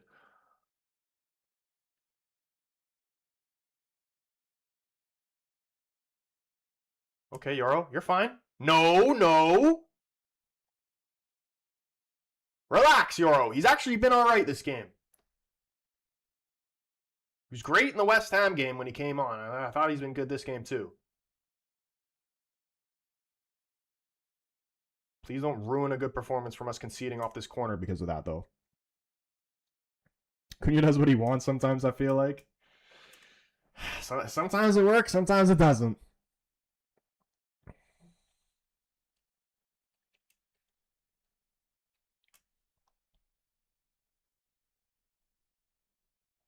Just 3 points behind Villa now? Yes, Lamens. Well done. I love this guy. He deserves another clean sheet as well.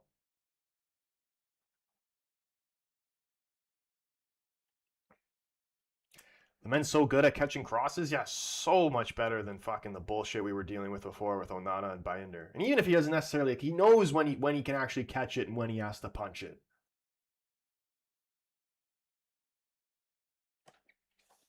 Who scored? Šeško. Brilliant goal. And it's funny that the way we scored was the way that we were all calling it from the very beginning. As we all said, the only way that we were going to score is from a counterattack. What the fuck is going on here? Barry trying to take the ball off Lamens. He doesn't even put it in play yet.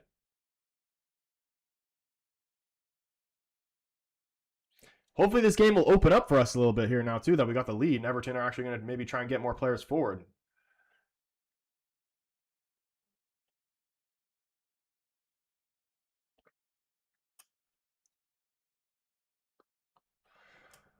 The Lemon has done well. Where do you rank Lamens in goalkeepers in the league? Is Lamens a top 5 Premier League goalkeeper?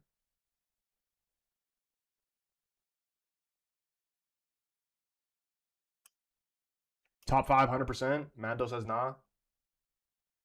Try to name me 5 goalkeepers that are better than Lamens in the Prem right now.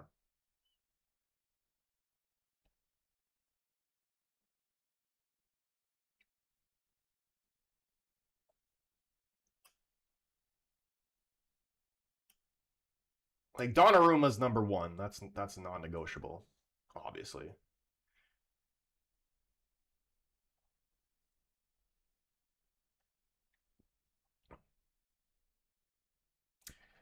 Nightwings, dude, Šeško, he better be starting in the next game.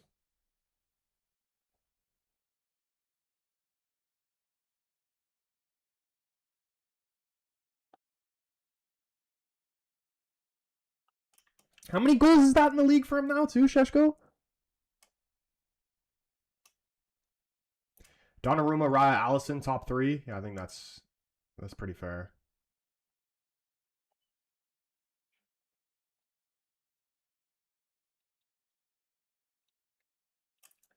Is Pickford a better goalkeeper than Lamens?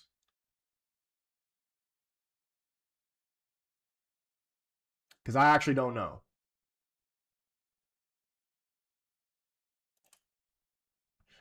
I'm trying not to be biased. I think maybe Pickford might be better in this moment, just because he's more experienced.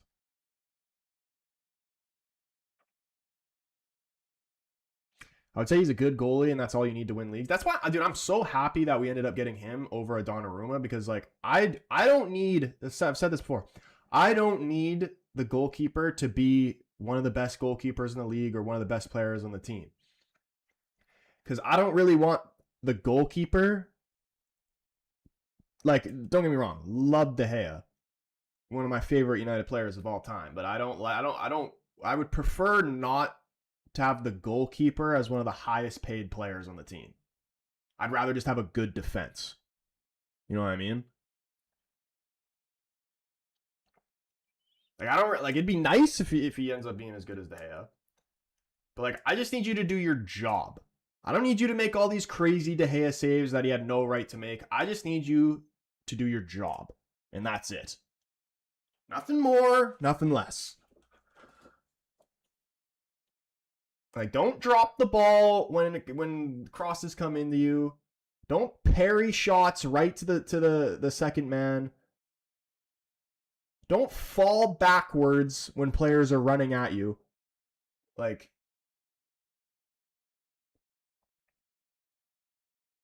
don't drop the ball into your own net. Look at this shit. Everton putting everybody on the goalkeeper here. Please clear this away. Ooh! Was that Mazraoui? It was. He had to get stuck in there.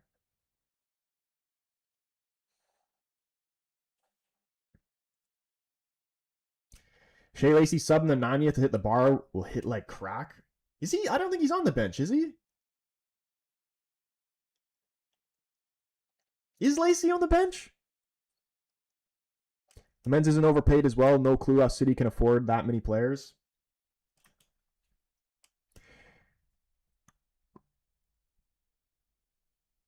Everton, yeah, copying the Arsenal cheating corners. They're bringing on Beto. If Beto scores, I'll be so upset. Experienced Pickford, but Lamens is only 23. He'll get better with age. Oh, absolutely. Ooh. Goal kick. All right. 10 minutes left. See some composure here.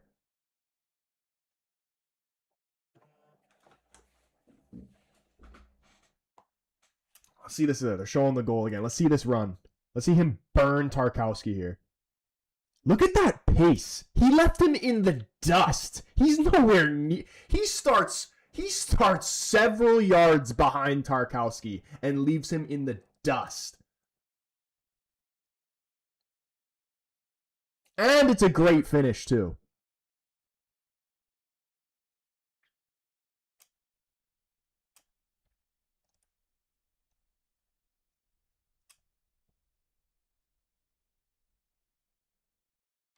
Good goalie gives the defenders a lot of peace of mind. That's super important.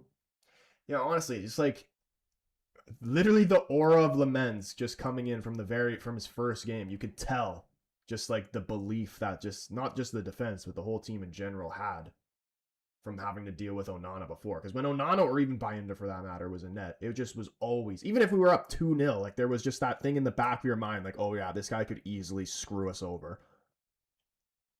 Like there was no lead safe with those guys in the net. It's one of Bruno's worst games in the United. Sure, this game, the West Ham game. He actually wasn't really good either, I thought. But he'll turn it around. He will. He's allowed to have the odd bad game.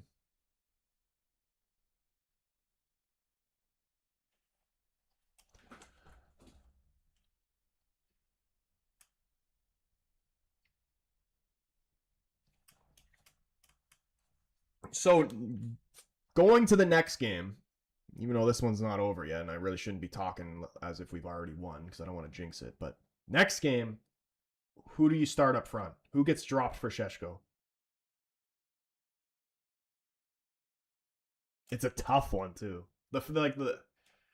It'd be harsh, but like part of me wants to say Mbumo. Cunha to drop. Play 2 up top. Just go back. Yeah, fuck it, dude. Let's go back to a 4-4-2. Bring back the 4-4-2.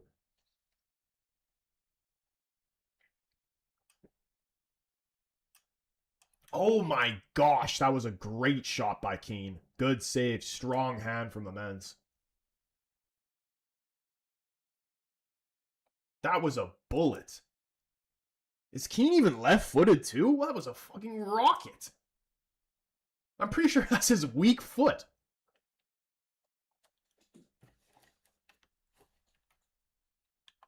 And Bumo to be dropped for Sheshko all day, every day. Euro just got thrown into the goal. Corner fouls are out of hand now. Yeah, Euro's just getting bullied, poor guy. 8th corner for Everton. I'm pretty sure we haven't even had one corner. I do not remember us having a corner this entire game.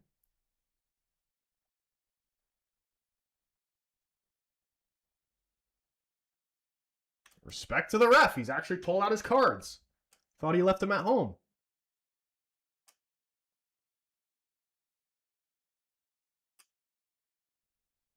Wait, he gave Euro the card? Or they both got cards?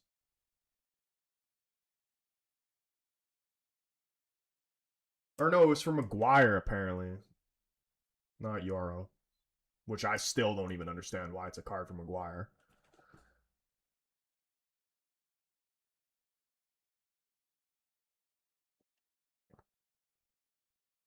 Another corner here. Please get this out. It's the only way they're scoring. And now he's being pulled down again. Like, come on, man.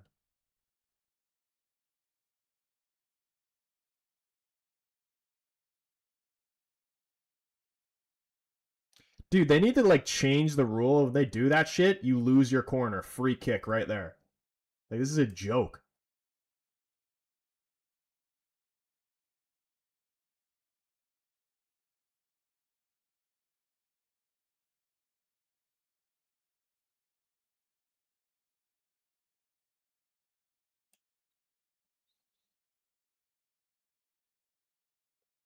Yeah, United, no corners. Everton have 8.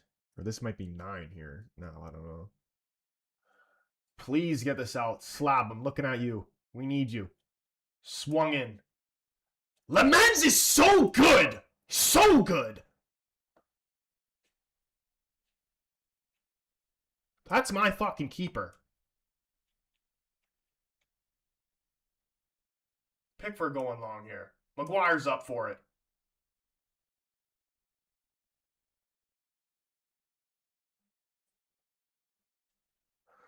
Robert, what's going on, man?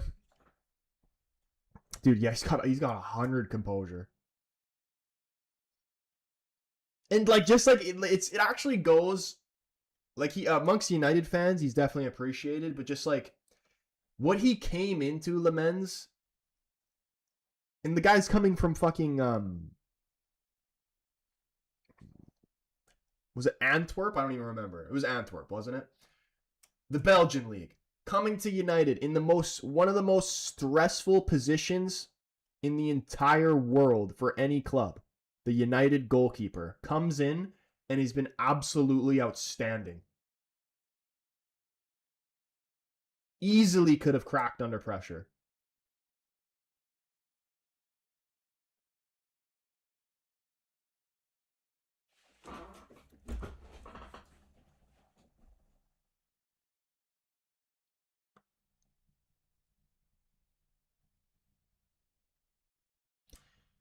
ENS, what's going on, man? Hey, dude, shout out Atleti. I like Atleti. Cunha's been our best player by a mile. I don't want to hear anyone else. Maybe Sheshko. I thought Mainu was our best player. Cunha.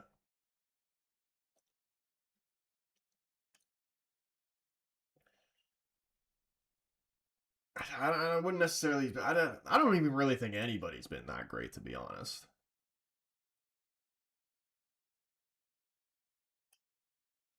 I think everybody's been average at most.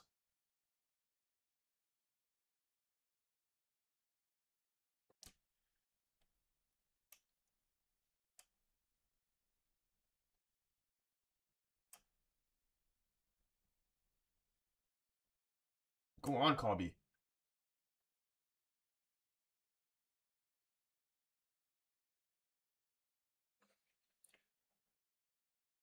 3 minutes left. We've only made, or no, sorry, we've made 2 subs. Mazraoui and Sheshko.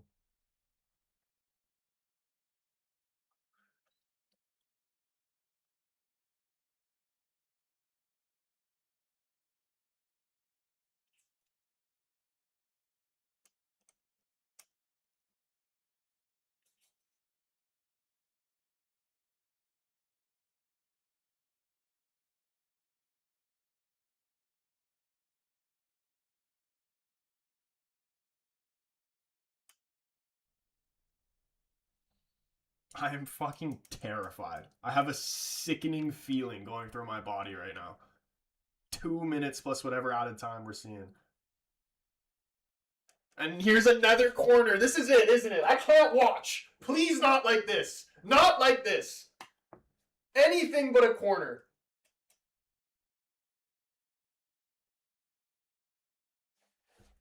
It's like a horror movie now. Fergie time does not exist in this one. The 10th corner. This is the one, isn't it? Break my heart. Do it.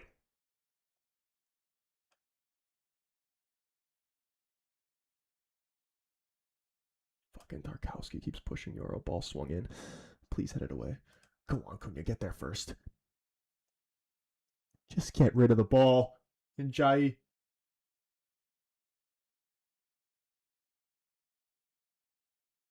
Maguire, get up for this. Sheshko trying to get it clear. He's actually done well here. He's found Cunha. Cunha, can you win a free kick here? Just go down. That's all you had to do. Attaboy. Bait him into that. Relieve the pressure. That's huge.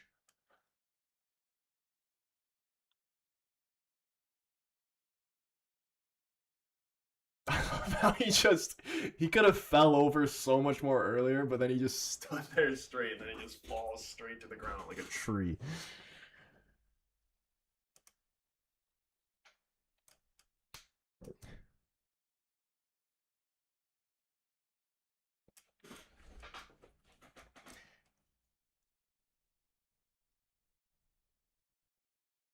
How much added time do you think we're getting here? If there's anything more than 5, that's ridiculous.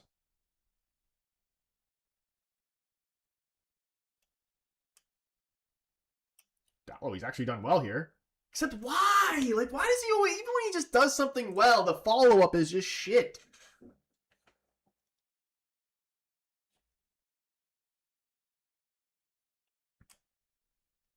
Playing massive around ball, bro. Bruno, please, take your time here. We're in the 9th. First corner of the game here, too, by the way, for us. 5 minutes.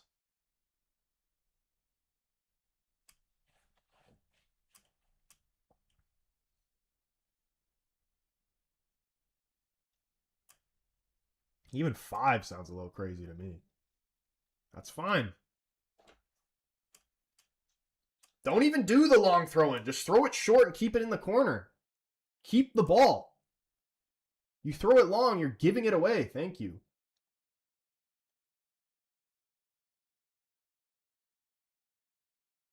All right. Just keep it in there. Kill the game. Yes, we don't need another goal.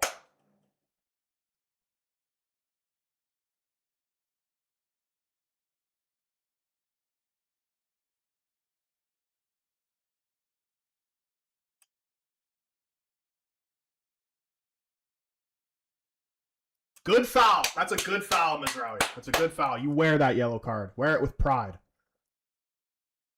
Who came off for Maz? Who did come off for Mazraoui?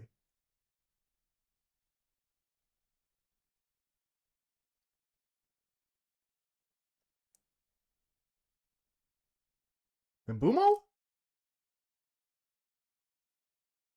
It was Mbumo.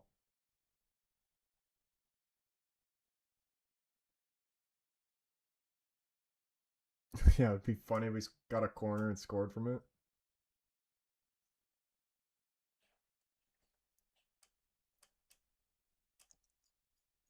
Thank God for Sheshko, man. 3 minutes left. Pickford going long here. Maguire up for it. Sheshko heading it away. Cunha, you can bring it down. You have space out wide. Just keep the ball here. And you're dribbling into trouble and giving it away. You can't do that. Casemiro does so well to win that back, though. And Bruno with a long diagonal. We're getting numbers forward. Can we get a second here? Dallo. Sheshko, please score again. Please score again. Go around the keeper. Fuck, no! No! No, Sheshko! Damn it, that would have been fucking lovely if he put that in. Casemiro did brilliant there to make that happen. I don't want to live in the universe where we concede now and then we would have won just off that alone. Get back, Bruno. Get back, get back, get back. The men's? Good save, and he holds onto it too. Oh my goodness.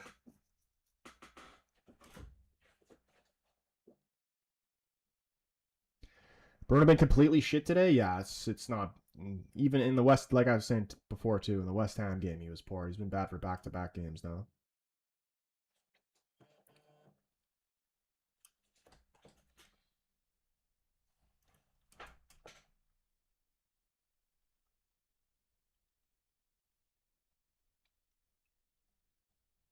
Everybody's slipping.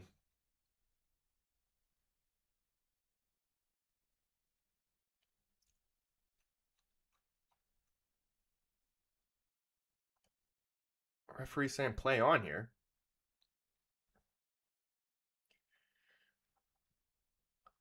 Garner's found a little bit of space. Goes down. Referee not calling anything. Is this a corner or a goal kick? Who's just fucking screaming in his... He's letting them know. This is going to get chippy here these last couple minutes. Like, Tarkowski, go away, bro. Like, you're not hard. Go away.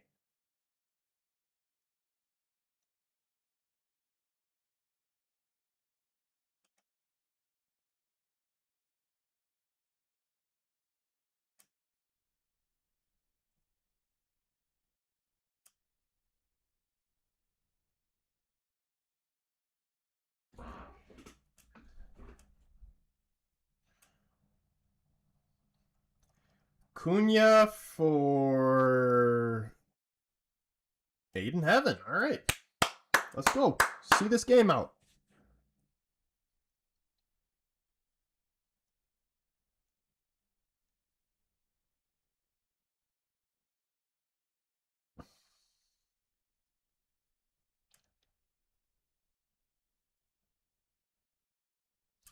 Damn, that would have been so great if Sheshko scored that other one.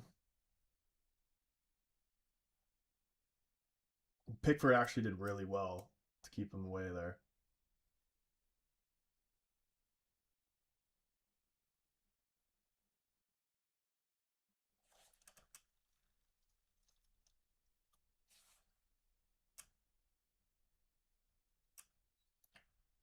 James Garner lofting it in.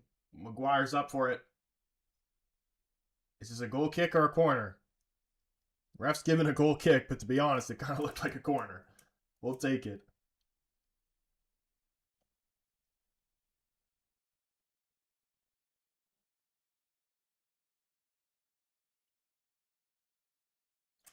We are almost at 96 now. This has to be the game right here.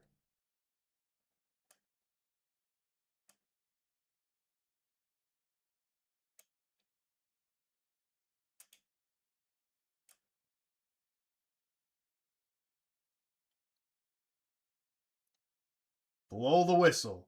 Thank you. It wasn't pretty, but it was 3 points. Oh my goodness. That's a great result, honestly. Performance, nothing to write home about. But that is a huge 3 points against a very tough Everton side, honestly. They didn't have, we defended them brilliantly. They didn't really have anything, I don't think. They had a couple long shots, some corners that were a little bit dangerous, but never really got on the end of it. Lemens dealt with everything brilliantly. A very crucial 3 points against a tough Everton team to play against away as well. Not a performance that we should necessarily be proud about, but we can be proud of the result.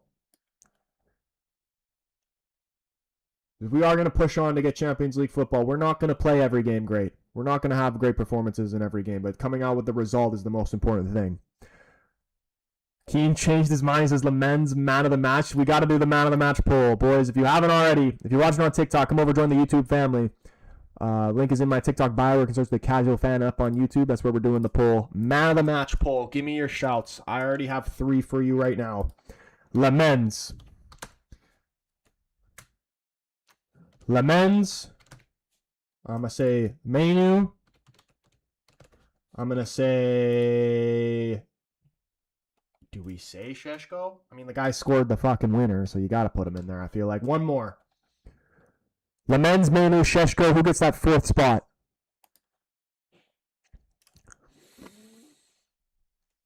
I kind of want to throw Harry in there. We're putting Slab. Because realistically, it's probably going to be between Lamens, Šeško, Menu, I feel like. Definitely a defender.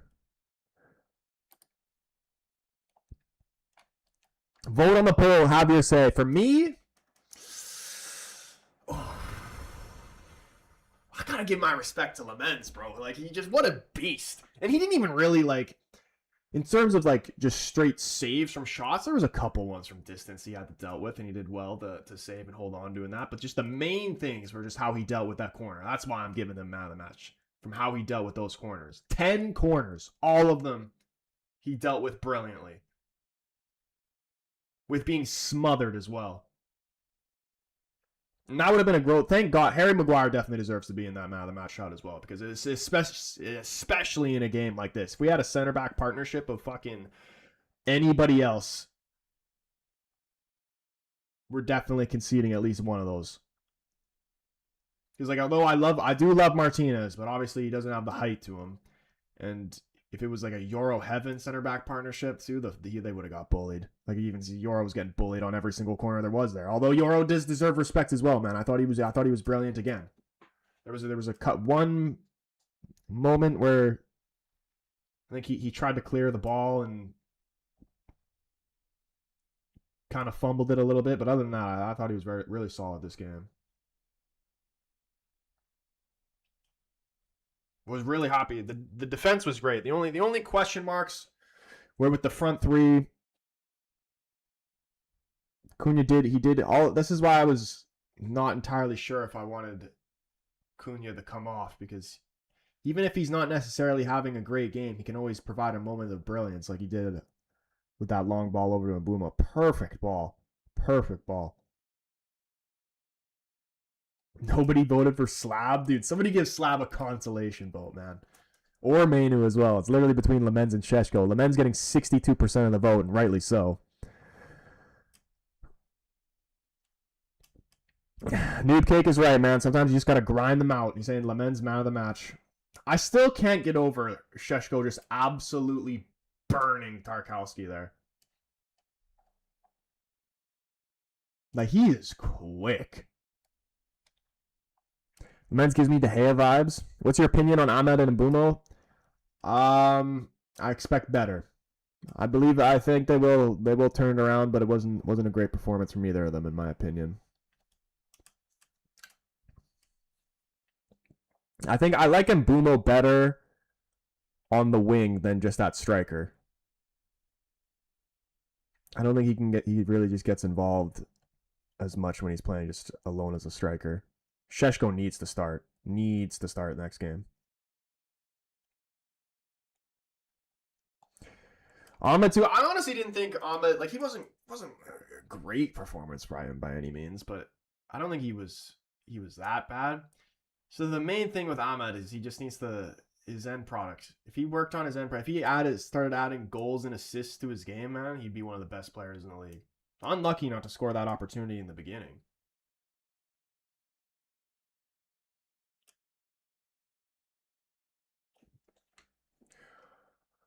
Mbeumo on the right, Šeško up top, Ahmed off the bench.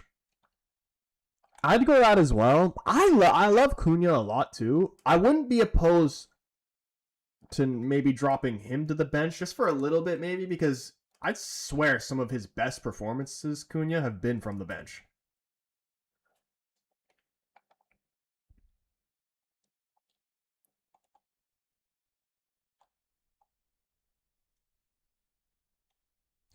Carrick staying even if he lost this game. Long term, you guys want Carrick to stay?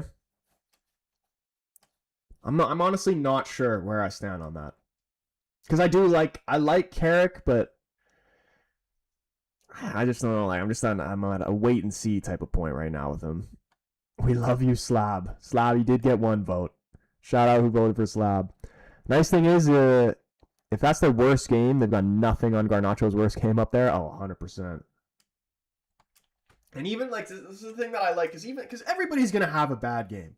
You know, nobody's gonna have freaking great games for every single game of the season. But if you're having a bad game, but your work rates are still there, then I'll forgive you. And again, I don't necessarily think Cunha had that bad of a game. I just know he's capable of better.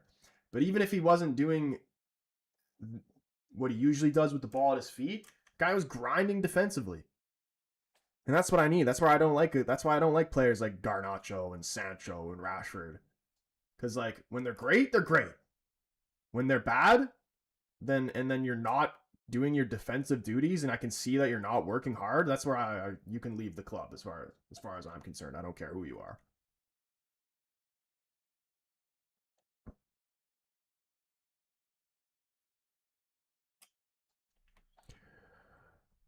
I love when Cunha screamed in Garner's face and rage baited the whole Everton squad.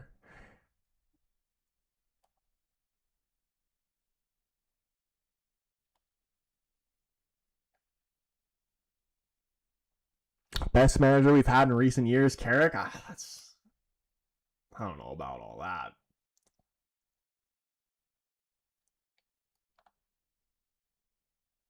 Cunha and Bumo and Ahmed all track back when they're on the wing. Yeah, that's why I love them. And that's why I'm even if they don't have great games like today, as long as you're putting in the work and I can see you're putting in the work, then I can respect you as a player. That's even like Dallo pisses me off. And regardless of how hard he works, like if we're going to be honest, he's not good enough for the team either way. But I feel like the main reason of why he's been at the club for this long is because of his work rates.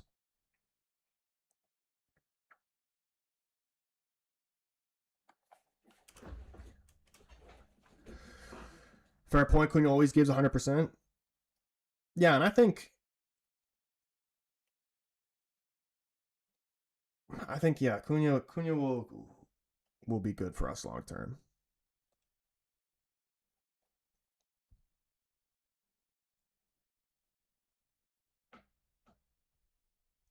I like Damarine, but the results speak for themselves.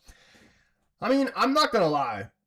I don't think anybody thought we were gonna do or get the results that we have been since we've sacked Amorim. Like, I don't think anybody could have predicted that. I did think we were going to be a little better short term because we're playing a formation. Like, I never disagreed that we weren't playing a formation that didn't suit the players that we currently had. Like, I understand that. And I understand that that was part of the reason of maybe why we got some poor results. But I was more thinking like long term. I wanted to see the Ruben system long term when we actually did have the players to play that system. I'm worried because we have been better short term, and I feel like that will continue. And I hope we get Champions League for next season.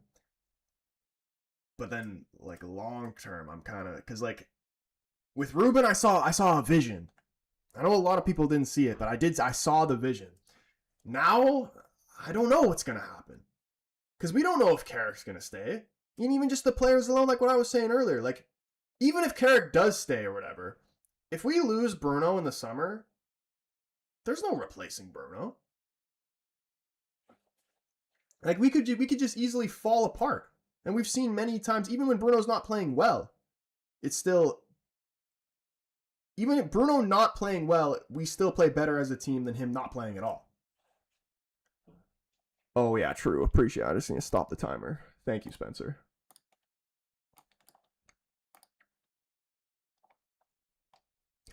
Still can't believe some people wanted to sell Bruno this past offseason. This has been one of the main things I've struggled with as a United fan for like the past year. Because there are the ones that just straight up disrespect Bruno and like think he's not a good player. Oh, I don't understand it. Like, it makes no sense to me. if you wanted to sell Bruno, which is where I was like, not saying that I thought we should do this, but I'm like, wasn't opposed to it. And I'm not really sure what the right decision was.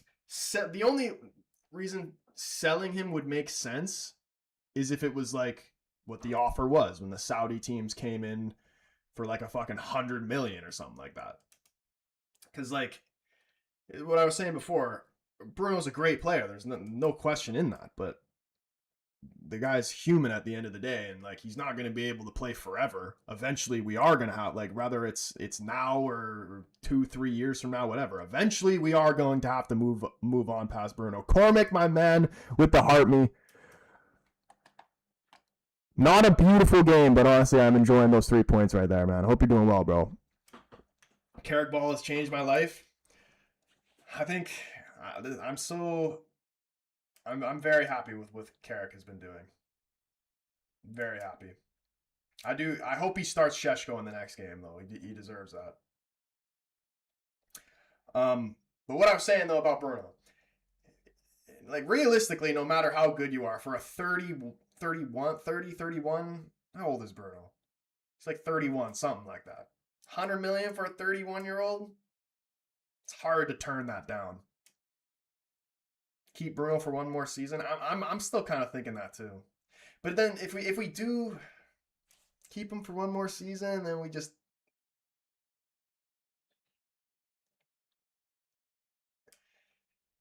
like, do you think if we kept him for one more season, we'd still be able to get that same price tag? Because eventually that's not gonna be there anymore. That offer's not gonna be on the table anymore. I wanted to sell him because of that mad money and the fact that he played out of position under Ruben. Bruno's our glue. We need him for the foreseeable future. If we lose Bruno, we'll struggle terribly. See, that's the thing that worries me. Because even we're doing good now, but will that continue into next season? Like, next season is such a question mark. Because there's even a universe, because we don't know what's going to happen with Carrick or if a new manager comes in. I'm just horrible. I hope and I pray that we don't bring in a manager that 10 hogs everything up. Because regardless of what you thought about Ruben, if you liked him, you didn't like him. If you didn't like him, you can at least give him the respect that he actually brought in half decent players and got rid of the toxic ones. Where if we have a manager that's like Ten Hag and spends fucking 90 million on Anthony and shit like that, then I don't think, I'm surprised that we're even in a position that we can recover from that now than if we were to do that all over again.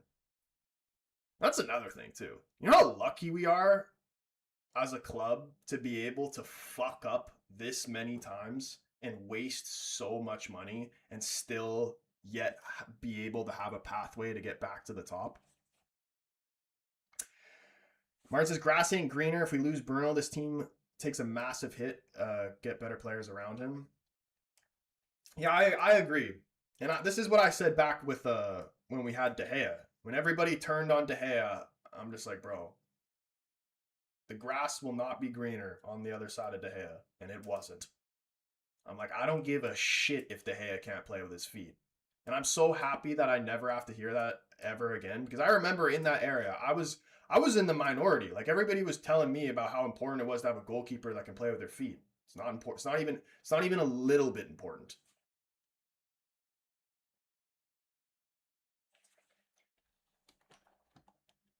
But the same thing with Bruno is the grass won't be greener on the other side of Bruno. But eventually there will be the other side of Bruno. And we are going to have to replace him. Now,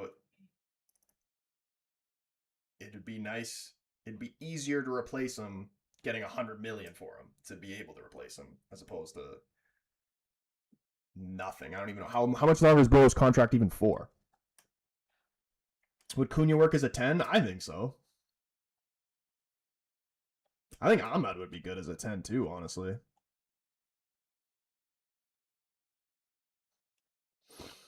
Yeah, after day, there was no grass, dude. They lit the grass on fire.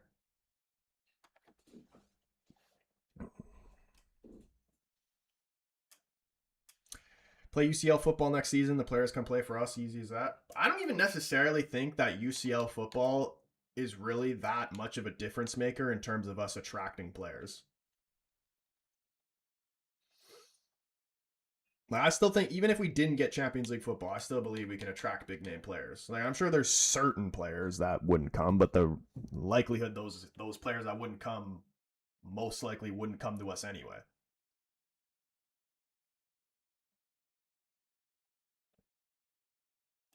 So glad we got rid of Onana. He was the epitome of our downfall. Easily, without question, the worst United player of all time.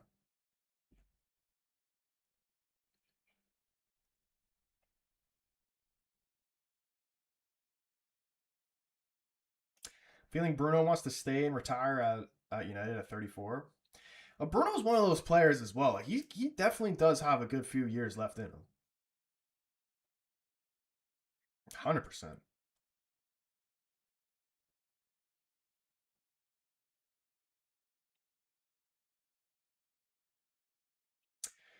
But another sad thing too is football fans are cruel. Like even you see what's going on with Salah right now. Like Liverpool fans are turning on that man so fast. And even if he isn't playing to the standard of what he has been over the years, and maybe he's on the way out and he's taking a step back, whatever. You don't disrespect a man that's done what he's done for your club. That's why I was disgusted when I heard people talking shit about De Gea in his last year. Even when he went on to win the Golden Glove too, like it was disgusting. And I know because it happens now when Bruno's been in his absolute prime, he gets disrespected then. So if he has like one of those seasons where it's like, okay, he's dropped off and like this is going to be his last season and maybe his legs are gone type of thing, he's going to get so much disrespect. It's going to be disgusting. How much do you think United will spend in the summer?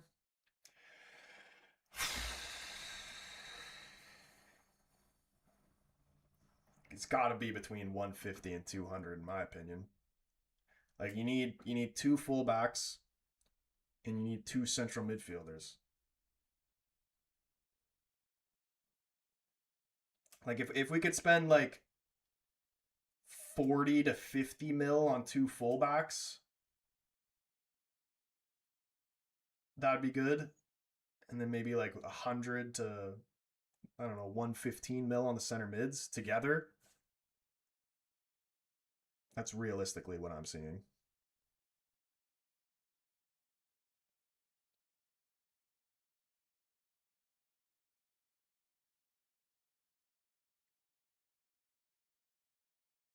It's all BS from the press. No real Liverpool fans does that, bro.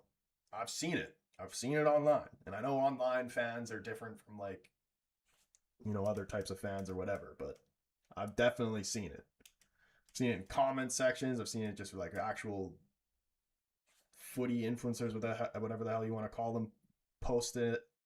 I've seen it all.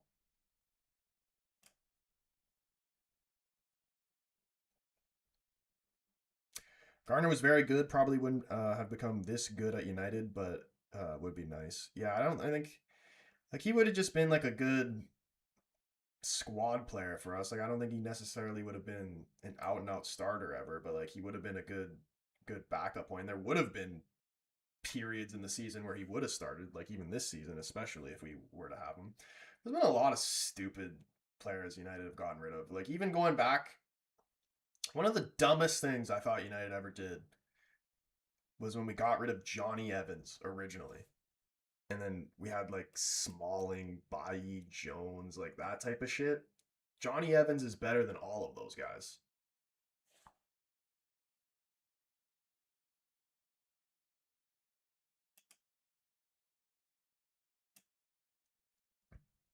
I think it'll be at least 300 million if we get 45 for Rasmus and 30 for Rashford.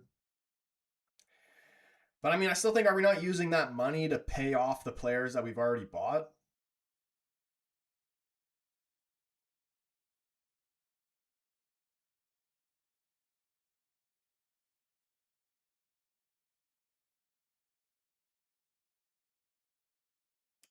Because yeah, like we're getting 40. If we were to get 45 for Rasmus or whatever it's supposed to be, like we're still losing money at the end of the day because that's just paying off the fucking 80 million or whatever it was that we paid for him originally.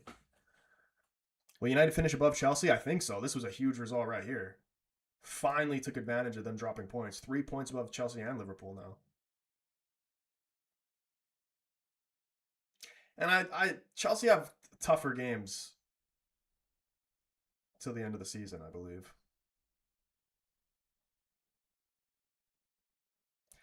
Di Maria and Falcao, that worst player list. Falcao was such a weird one.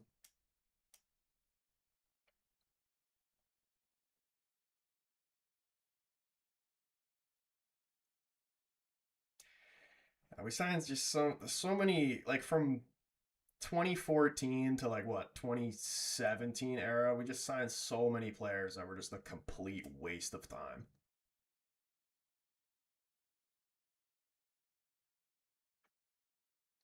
I think Leach could be a good DM for us next season. Yeah, I honestly don't understand why he hasn't played there more. He's literally played that one game semi recently that I remember, and other than that, he never gets given a shot there. But he's really good with the ball at his feet. He's very composed. He can get out of trouble. But for some reason, he doesn't get it. And he's got a good passing range to him as well. Like you're telling me, he's definitely better. He's got better attributes to suit that role than Ugarte does.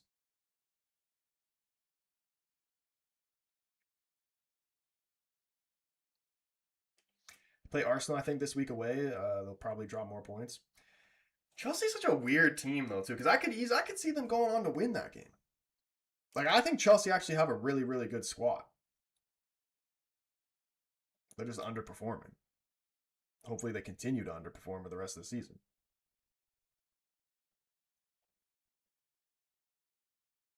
Like if that Chelsea team was to turn up consistently like that when they played against Barcelona, like if that version of the Chelsea squad came to play, they'd be a problem.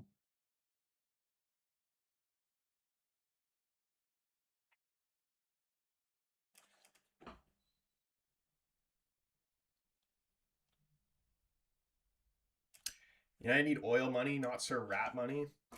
Dude, I'm so sick and tired of Sir Rat and all that drama and shit. From when he came out in that interview talking about just immigrants in England and all that shit. And I'm just like, why? Like, why? Why are you doing this? And then the reporters or whatever are asking Carrick about it. Like he's like, what is Carrick supposed to say? It's just stupid.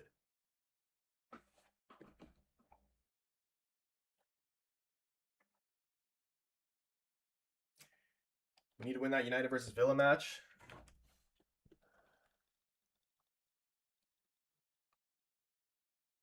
What do we have after that? What's our next 3 games?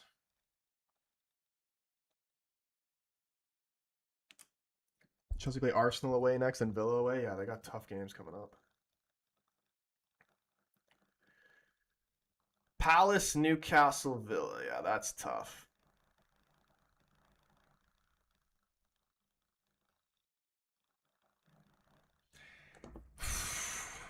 To be honest, I'm looking at all these games. I'm just like, there are even like the teams at the bottom of the table. Like these are all going to be tough games.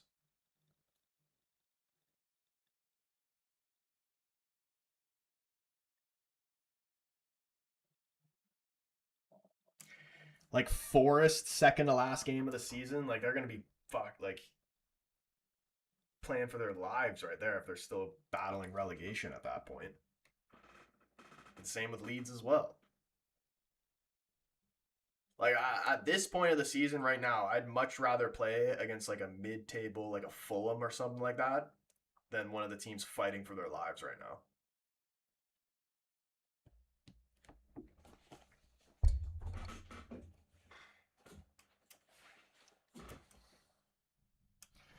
To be fair, Palace play total shit ball at the moment. This is true, and I'm pretty sure the game's at Old Trafford as well.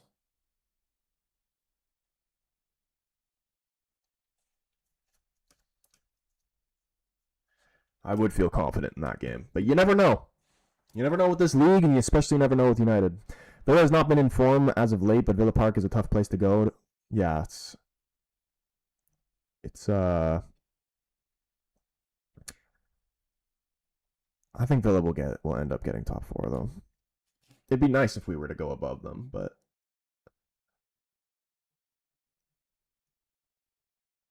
what is their next 3 games against?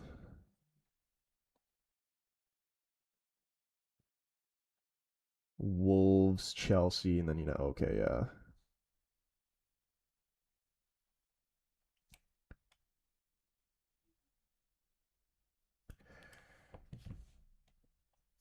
It's lagging. Waz, what's going on, man? Well, this is the point where I'm going to end the stream anyway, but shout out to everybody that was up in the stream. You guys are absolute legends. Shout out to everybody that showed any type of support in the stream. It means the world to me, especially when I swear to you, this is a big shout out to the people that hit the like button as well, because the power of the like button brings goals for United. This is a real thing. Champions League second leg tomorrow. Might be live for that. There's not really any good match. Like Club Brugge Atletico Madrid is tied 3-3, but other than that, the other ones are like pretty much over. Oh wait.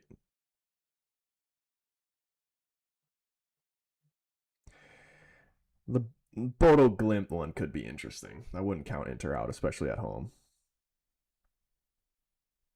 3-1 aggregate's tough though.